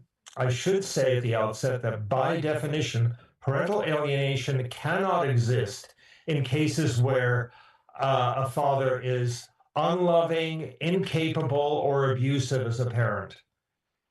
Paternal alienation is the forced removal of a father who loves his child, who does not pose a risk to the safety and well-being of his child. So where family violence, for example, exists in the father-child relationship or between or intimate partner violence, well, parental alienation is not applicable. Where family violence exists, an abusive parent cannot claim to be a victim of parental alienation because it's not unjustified rejection of the parent by the child. I'm going to argue in my presentation that paternal alienation is a form of both family violence and child abuse. So just a quick definition of intimate partner violence. It's a pattern of coercive, controlling behavior that can include physical, emotional, psychological, sexual, or financial abuse to establish and maintain power and control over an intimate partner. It can be situational, or it can be an isolated event, or it can be a repeated pattern. Three main types of family violence are situational violence, violent resistance, and intimate terrorism, which is the most rare form. Family violence can be bidirectional or unidirectional. Parental alienation goes hand in hand with other forms of family violence. In parental alienation situation, as in all family violence situation, a parent's desire to hurt the other parent is stronger than their love for their child. Perpetrators of family violence, including parental alienation, are addicted to power, addicted to the use of force to hurt the other parent. That's what drives them. I mentioned there's a lot of discomfort about the term parental alienation. Not everyone is comfortable with it. I've always preferred a more neutral, non-parent blaming approach. I see father absence and paternal alienation as a systemic problem. The adversarial system is the main source of alienation for fathers and some mothers from their children's lives. And, you know, it only makes sense. As human beings, what others expect of us, we endeavor to provide. When the legal system expects that we kind of play into the adversarial mode, well, we act accordingly. Well, when the adversarial system sets us up to diminish the other parent as a parent, well, parental alienation flourishes. It really takes an exceptional person that's caught in the war over the custody of children to use non-forceful and non-violent means when the system rewards them for taking the offensive in the battle over children and penalizes them if they don't. So, paternal alienation, essentially robbing a child of their father's love. It's like a rape. It's like a form of a rape. Seizing by force, taking the child away by force. Now, there's a lot of confusion about the distinguishing features of parental alienation, and that's the result of a misinformation campaign by opponents of parental alienation as a theory. Parental alienation is a form of coercive control that involves the programming of a child by a parent to denigrate the other parent in an effort to undermine and interfere with the child's relationship with the targeted parent. Again, it does not pertain to those cases where a child has been victimized by abuse and the child is fearful as a result. The two main features of parental alienation are the child's unjustified rejection of the parent and the alienating parent's abusive strategies to denigrate the parent. It's really important to distinguish between parental alienation and situations where children have been exposed to violence by a parent. So you've heard about the five-factor model. And I guess a consensus has emerged in regard to five core elements of parental alienation. One, the child refuses contact, expresses hatred, or maybe indifference toward the rejected parent. Secondly, there was a prior positive relationship between the child and the now rejected parent. Thirdly, there's an absence of abuse or neglect or grossly deficient parenting by the targeted parent. Four, there are multiple parental alienating behaviors by the alienating parent. And fifth, there are behavioral manifestations in the child, like denigration of the target parent, weak rationalizations for the rejection, lack of ambivalence about it all, absence of guilt for the rejection, and maltreatment of the targeted parent, borrowed scenarios from the alienating parent, reflexive support for the favored parent, and rejected of the targeted parent's extended family and social network. Okay, so lots of controversy. Is this real, or is parental alienation a valid theory, or is it junk science? In my view, the question is not whether parental alienation exists or is real, as a form of family violence and coercive control. Without question, it exists and it is real. And according to the best scientific evidence, that's the case. And it's far more widespread and debilitating than it's commonly assumed.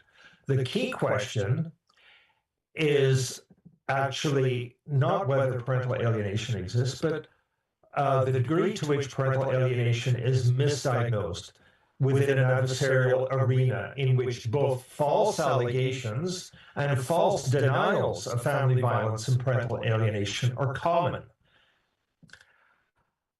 These false allegations and false denials present major challenges to determining children's living arrangements after separation and divorce.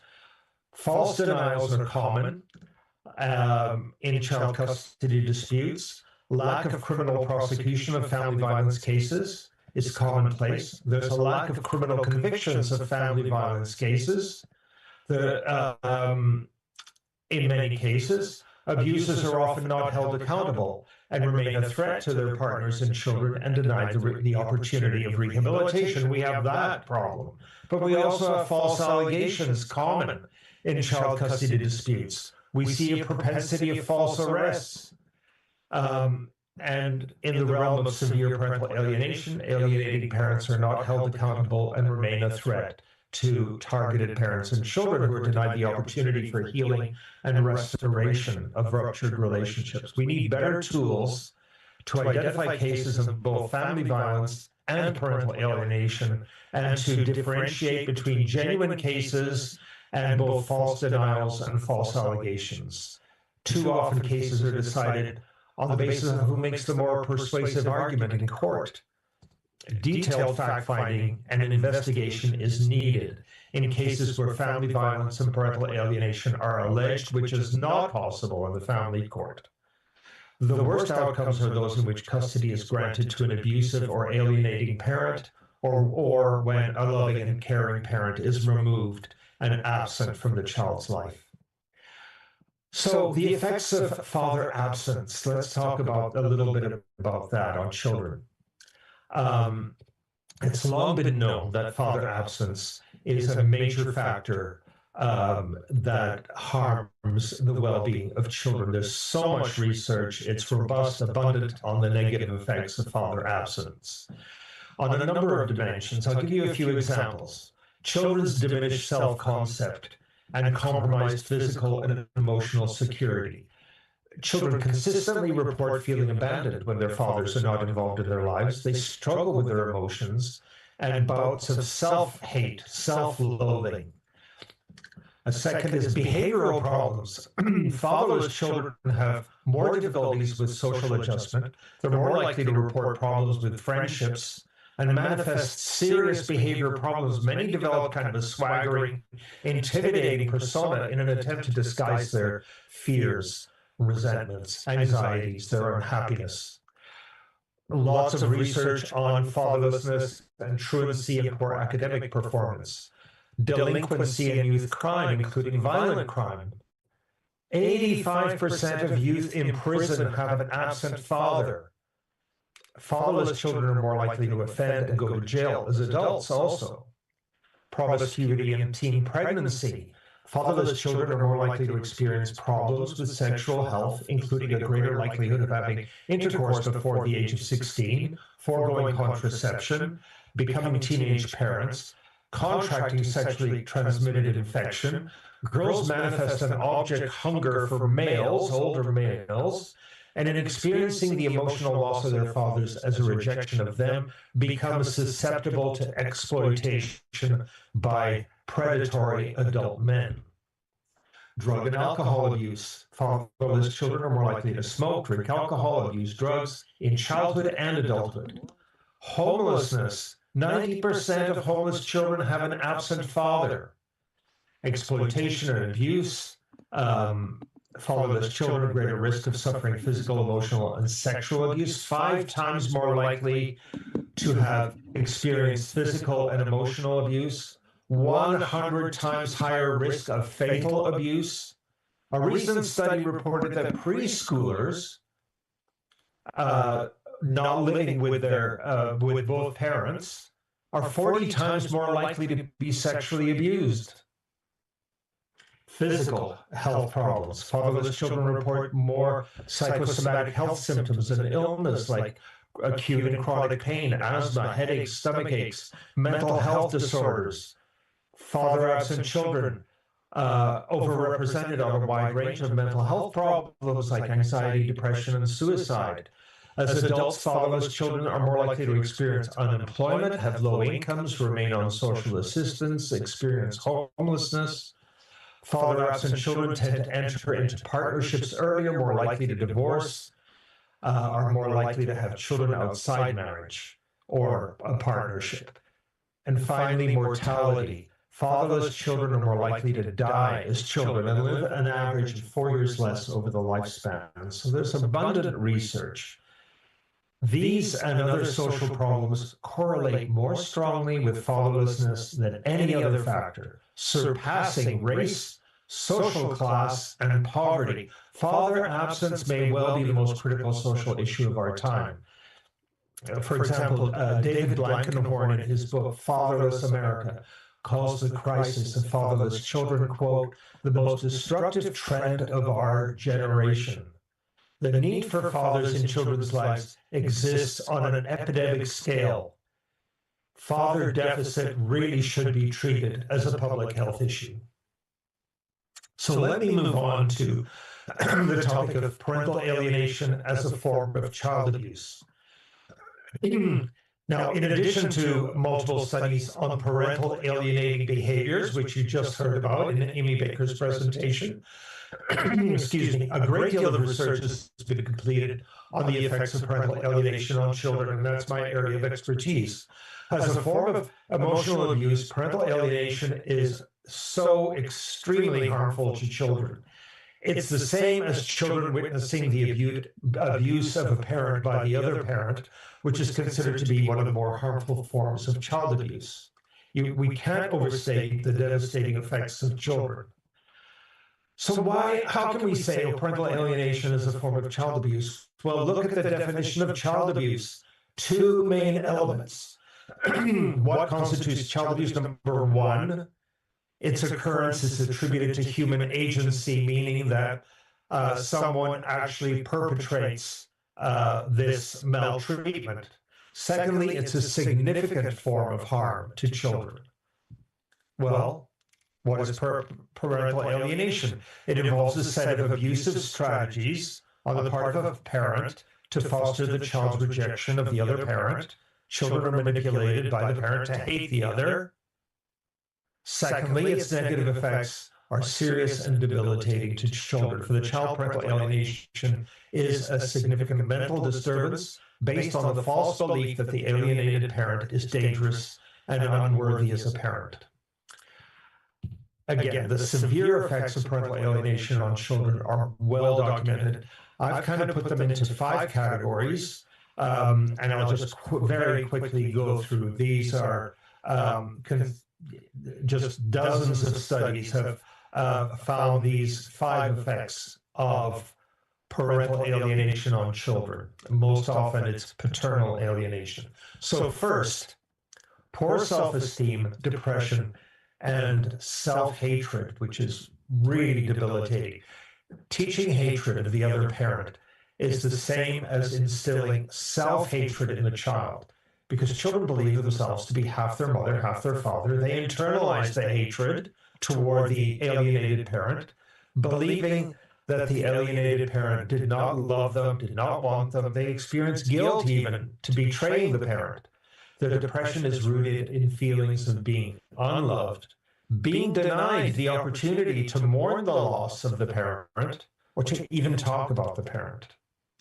Second, alienated children exhibit psychosocial disturbances like disrupted social and emotional development, lack of trust in relationships, social anxiety, and social isolation. They have difficulties forming and keeping relationships. They discard people when they experience a negative reaction to those people. They have a lack of tolerance. they have poor relationships with both of their parents. As adults, they enter partnerships earlier, more likely to divorce, more likely to have children outside any kind of relationship. They're more likely themselves to become alienated as adults from their own children. That's from one of Amy Baker's findings, in fact. A third category of effects are low self-sufficiency, a lack of autonomy, dependence on the alienating parent. Fourth, alienated children experience difficulties controlling their impulses. They struggle with addiction and self-harm and behavioral issues. And finally, fifth, alienated children experience academic struggles and failure to reach their academic and employment potential. So now I've been asked basically to condense my presentation because it's late in the day, and I'm kind of compressing a lot of material. I can expand on it in the Q&A. What is the best solution to address parental alienation? Well, I would suggest that the starting point should be a shift in attitude. And some of you may disagree with me on this, but we need to shift our attitude away from parental rights toward more of an emphasis on parental responsibilities. The more we talk about fathers' rights, the less we talk about their responsibilities. And that's not a child-centered approach.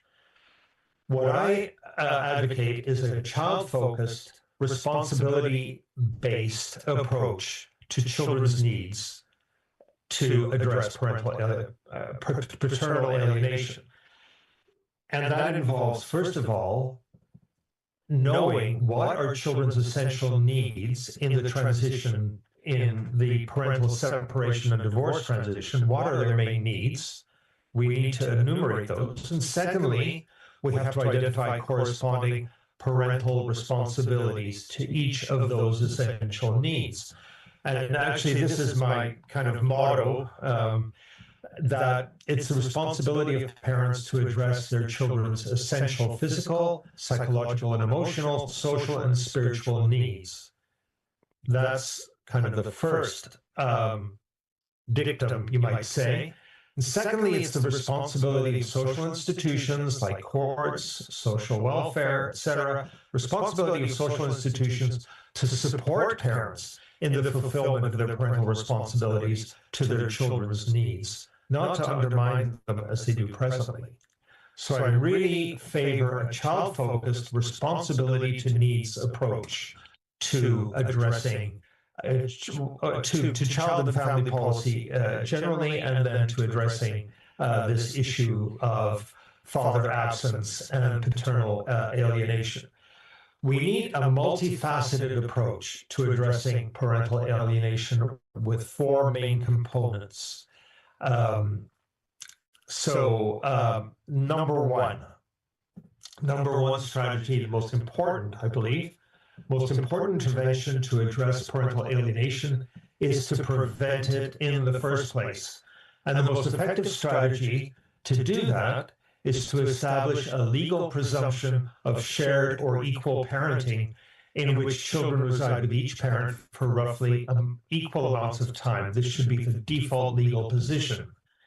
It's a viable post-divorce parenting arrangement that's optimal to child development and well-being, as well as to parental well-being, including in high-conflict situations.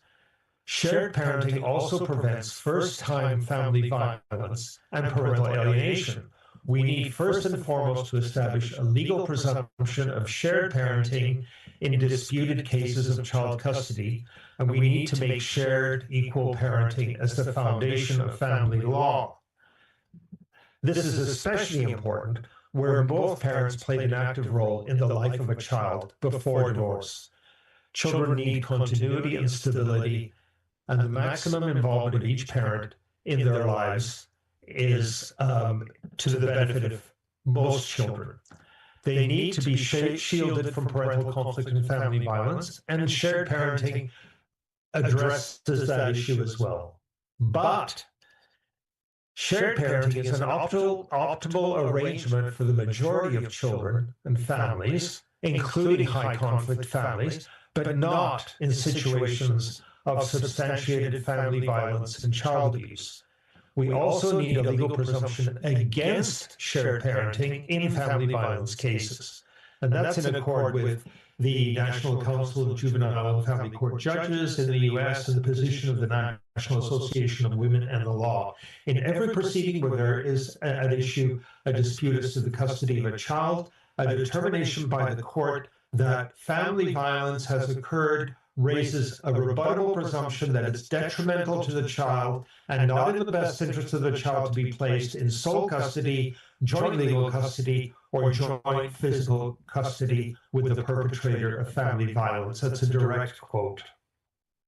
So that's the first strategy, a rebuttable presumption of equal shared parenting. Second, therapeutic support is vital in cases of family violence and parental alienation, including specialized intervention with children and targeted parents, and also the need for parent-child reunification programs in cases of parental alienation. Therapeutic supports are also very important to the success of shared parenting arrangements. We need accessible and available and affordable therapeutic supports, including family mediation, therapeutic family mediation, coaching, divorce education, post-divorce family therapy, a wide range of programs. Shared parenting is a challenge for parents at the beginning, especially high conflict parents, and we need to have these supports in place. It's vital to their success. Thirdly, family violence, and that includes parental alienation as a form of family violence. Family violence must be regarded as a child protection matter, and child protection authorities must recognize that children witnessing the abuse of a parent is a child protection matter, a serious form of child abuse, which requires immediate investigation to determine whether a child is in need of protection from a parent or parents, and immediate action should be taken to ensure children's safety and well-being. We shouldn't just sort of accept allegations in family court. There needs to be child protection involvement and investigation to determine the veracity of allegations. And finally, family violence, including parental alienation, should also be regarded as a criminal law matter, and barriers to criminal prosecution of perpetrators of family violence and to protection of victims of family violence must be recognized and removed. Safety of children and abused or targeted parents should be the overriding concern in these cases. So those are some of my kind of very condensed comments about this whole question of father involvement, attachment, and influence. In conclusion, fathers clearly vitally important in children's lives in regard to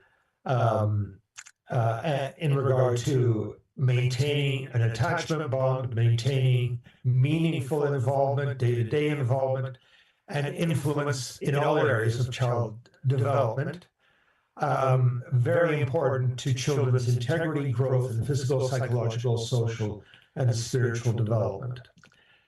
And if I were to leave you with one thought, it would be this: set aside fighting for fathers' rights. Focus instead on fathers' responsibilities to their children, and ensure that social institutions, like the courts, support fathers in being responsive to their children's needs in the divorce transition.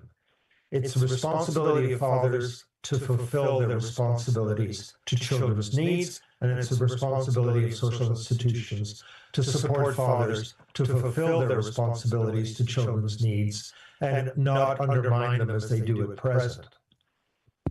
One of the most important things you can do as the father of your child is to refrain from the use of force, control, and violence of any kind. This, of course, includes parental alienation. Fathers are just as likely to be alienators as mothers. the use of violence will remove you from your child's life. Children witnessing family violence is a form of emotional child abuse, one of the most serious forms of child abuse, in fact. So refrain from using force, including legal abuse. Be a man. Don't whine. Don't keep making affidavits. Don't just obsess over fighting with your child's mother. Keep your focus on children's needs and not your need for revenge against your former partner. Above all, don't engage in parental alienation yourself. And if you are the victim of parental alienation, never give up. Take the moral high ground. The good end never justifies the evil means. You owe that to your children. And I'll end with that. Thanks for your attention. Professor Crook, thank you so much. There are questions. Пламен, на английски ли ще задаваш или? Hello. If I may, I have 3 questions, if you would allow me. First, given the terrifying picture that you painted about the possibilities a child could develop into with a fatherless life, do you think that parental alienation should be listed as one of the psychological illnesses? Yes. Okay. You want to take each question at a time? As you wish. Yeah. Okay. So there have been attempts to have parental alienation identified in the Diagnostic and Statistical Manual of Psychiatric Disorders, for example, of the American Psychological Association and others. I don't, I would say, and it hasn't been successful, but the description of parental alienation is contained in the Diagnostic and Statistical Manual. All of the symptoms of parental alienation, a parent denigrating the other parent to the child, that's considered a kind of dysfunction, parental dysfunction. Children aligning with the parent. Basically, parental alienation is described, but the term parental alienation is not used. There's so much controversy about the term, as I mentioned, a lot of discomfort about the term. I don't think we need it. I don't think we need a diagnostic label. We really need to focus on the actions of the parent and also the effect on the child to be able to bring that forward and take action. I don't think that's the key. I think we're losing a lot of our energy and a lot of our kind of impetus to make changes by just focusing on, on having this label codified in some kind of psychiatric manual of diseases. We don't need that. I think the key is to really focus on behaviors. So, I have an article in the main APA psychological journal, Psychological Bulletin, that I wrote with Jennifer Harmon on parental alienating behaviors. All our attempts to use the term parental alienation to have articles on this phenomenon published didn't work. When we called it parental alienating behaviors, we got a lot of positive feedback, and the article was published, and I think it had an impact on raising the awareness of the extent to which some parents seriously abuse their power in trying to remove the other parent through alienating behaviors. So I would say let's not get caught up in labels, but rather really focus on the behaviors of parents that are abusive to the child and to the parent, and also the actual impact that those have on the child. And we have a lot of evidence about that. Thank you. Just a comment. I'm not aware with the psychiatric profession, but I think that if there is a specific disease which is listed, there might be a protocol through which the disease could be evaluated with standards. Yeah. This was my thought about listing it as a disease. My second question for you is, you provided a very long and extensive list of eventualities that could occur in a child growing up with a fatherless family. Are you aware of an extensive study where all of these are evaluated with some sort of a evaluation system, like a percentage? The possibility of case 1 to happen, the possibility of case 2 to happen? Yeah, that would be really valuable to have such a listing as you propose. And in some of my publications, including my book on the equal parent presumption, I bring all this research together with specific statistics about incidence and effects in the book. But all these, I went very quickly through the list of outcomes for children without citing the source. But for each, there's a lot of detailed information and statistics. These are all different studies. There are literally hundreds of studies on the impact of fatherlessness on children. But I'm not aware of any compilation of the research. I think many authors like myself have tried to do that in our books. But I think it would be very valuable to bring it all together in kind of a comprehensive way. So I'm not aware, but we've made attempts to do that. And these are all individual studies. When brought together, it's a very powerful, kind of paints a very powerful picture. Yes, and if there is, it should be sent out to all of the family courts around the world. And my third question, I agree that it might be controversial. It might lead you into a serious conflict. So if you decide not to answer it, I would perfectly understand that. My question is there a study which evaluates the eventualities in children growing up with in a fatherless family and growing up in a motherless family? In which situation a child is more likely to thrive and to be successful and happy in life? Yeah, I'm not aware of such a comparison, a study comparing the two. I would guess that it's probably quite equivalent. Both parents have vital roles to play in their children's lives.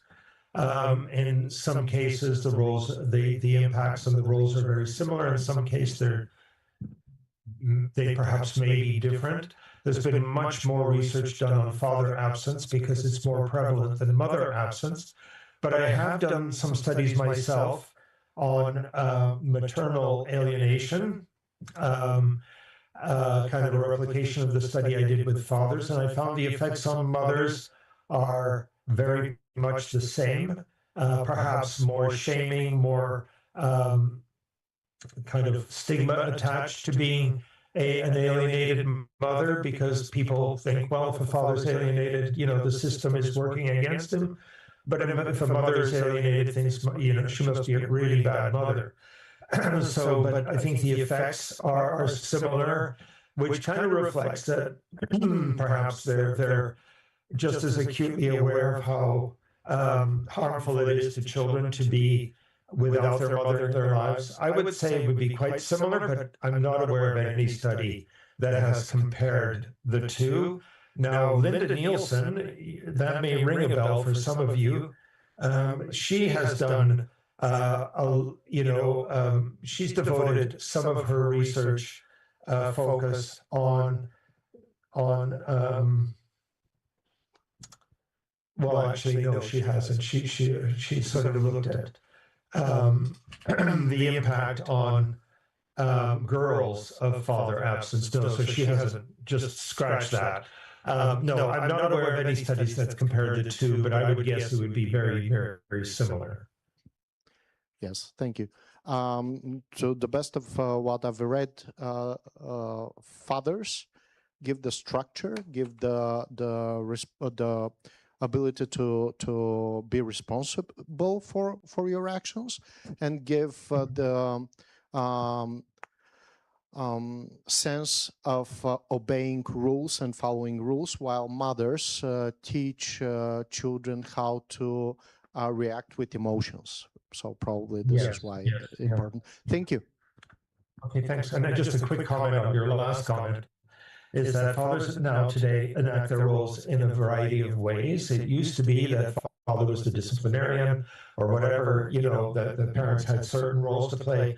But now there's a lot of overlap, and fathers are in many ways replicating mothers' roles. There's just a tremendous amount of variety, and they're all good, I guess, in terms of the roles that fathers and mothers play in children's lives. I have a question. My name is Przemysław Koziński. I am from Poland. And I have one question. Who is the parental alienation theory creator? Is it Richard Gardner? Who is the creator of parental alienation theory? Yes. Richard Gardner invented the term parental alienation in the late 1980s. So, he was working on this in later in his career. I was just beginning my career at the time. There's been a lot of scrutiny of his work. He looks at parental alienation as a psychopathology, in medical terms, as pathology that affects the child, and pathology that of the parent, the alienating parent, and recommends pretty heavy-handed treatment. I don't look at parental alienation that way at all. I see it less of an individual problem, more of a systemic problem. So I guess it depends on your orientation. In psychiatry and medicine, Richard Gardner perhaps was kind of a pioneer in writing about parental alienation. But the field has really evolved well beyond, his formulations back in the late 80s and 1990s. I'd say today, some of the main people working in this field include Jennifer Harman, Richard Borshak, and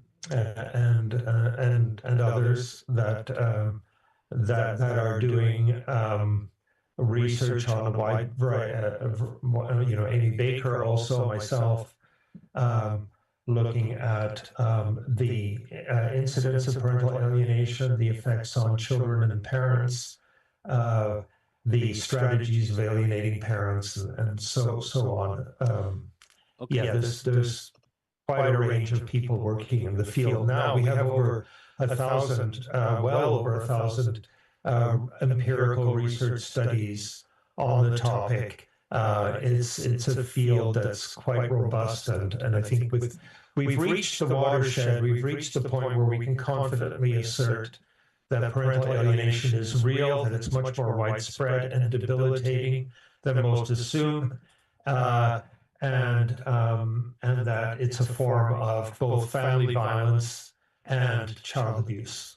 Okay, thank you for your answers. My question was because in Poland we hear that parental alienation is theory of Richard Gardner, and Richard Gardner was a pedophile, and we should refuse this theory, and they want to forbidden to use this term parental alienation. The psychologists in Poland say that we shouldn't use this term because it is term of pedophile, and something like this. Yeah. This is a deliberate strategy on the part of opponents of parental alienation to latch on to Richard Gardner. And I would say he is so far removed, and his ideas are kind of not really considered very seriously among, the leading figures in the field of parental alienation today. And there are so many more people working in the field that have decided not to even use the term parental alienation, use other terms, because of that association with Richard Gardner. He kind of invented the term, so it always comes back to him. But he's not really influential in any sense anymore. It's kind of a red herring, to argue against parental alienation theory by attacking, having these ad hominem attacks against a figure like Richard Gardner, who has very little relevance for the field today. Thank you. So thanks as well, Mr. Crook, for being with us. It was really our pleasure. But right now it's time to end up. I hope the last 2 days were really creative and we managed to give some good knowledge to everybody. We would love to say a huge thanks to everybody, again, especially to the people which traveled from abroad just to be with us and share their knowledge in those 2 days. We hope we'll see you again in the future and we'll manage to do something much better.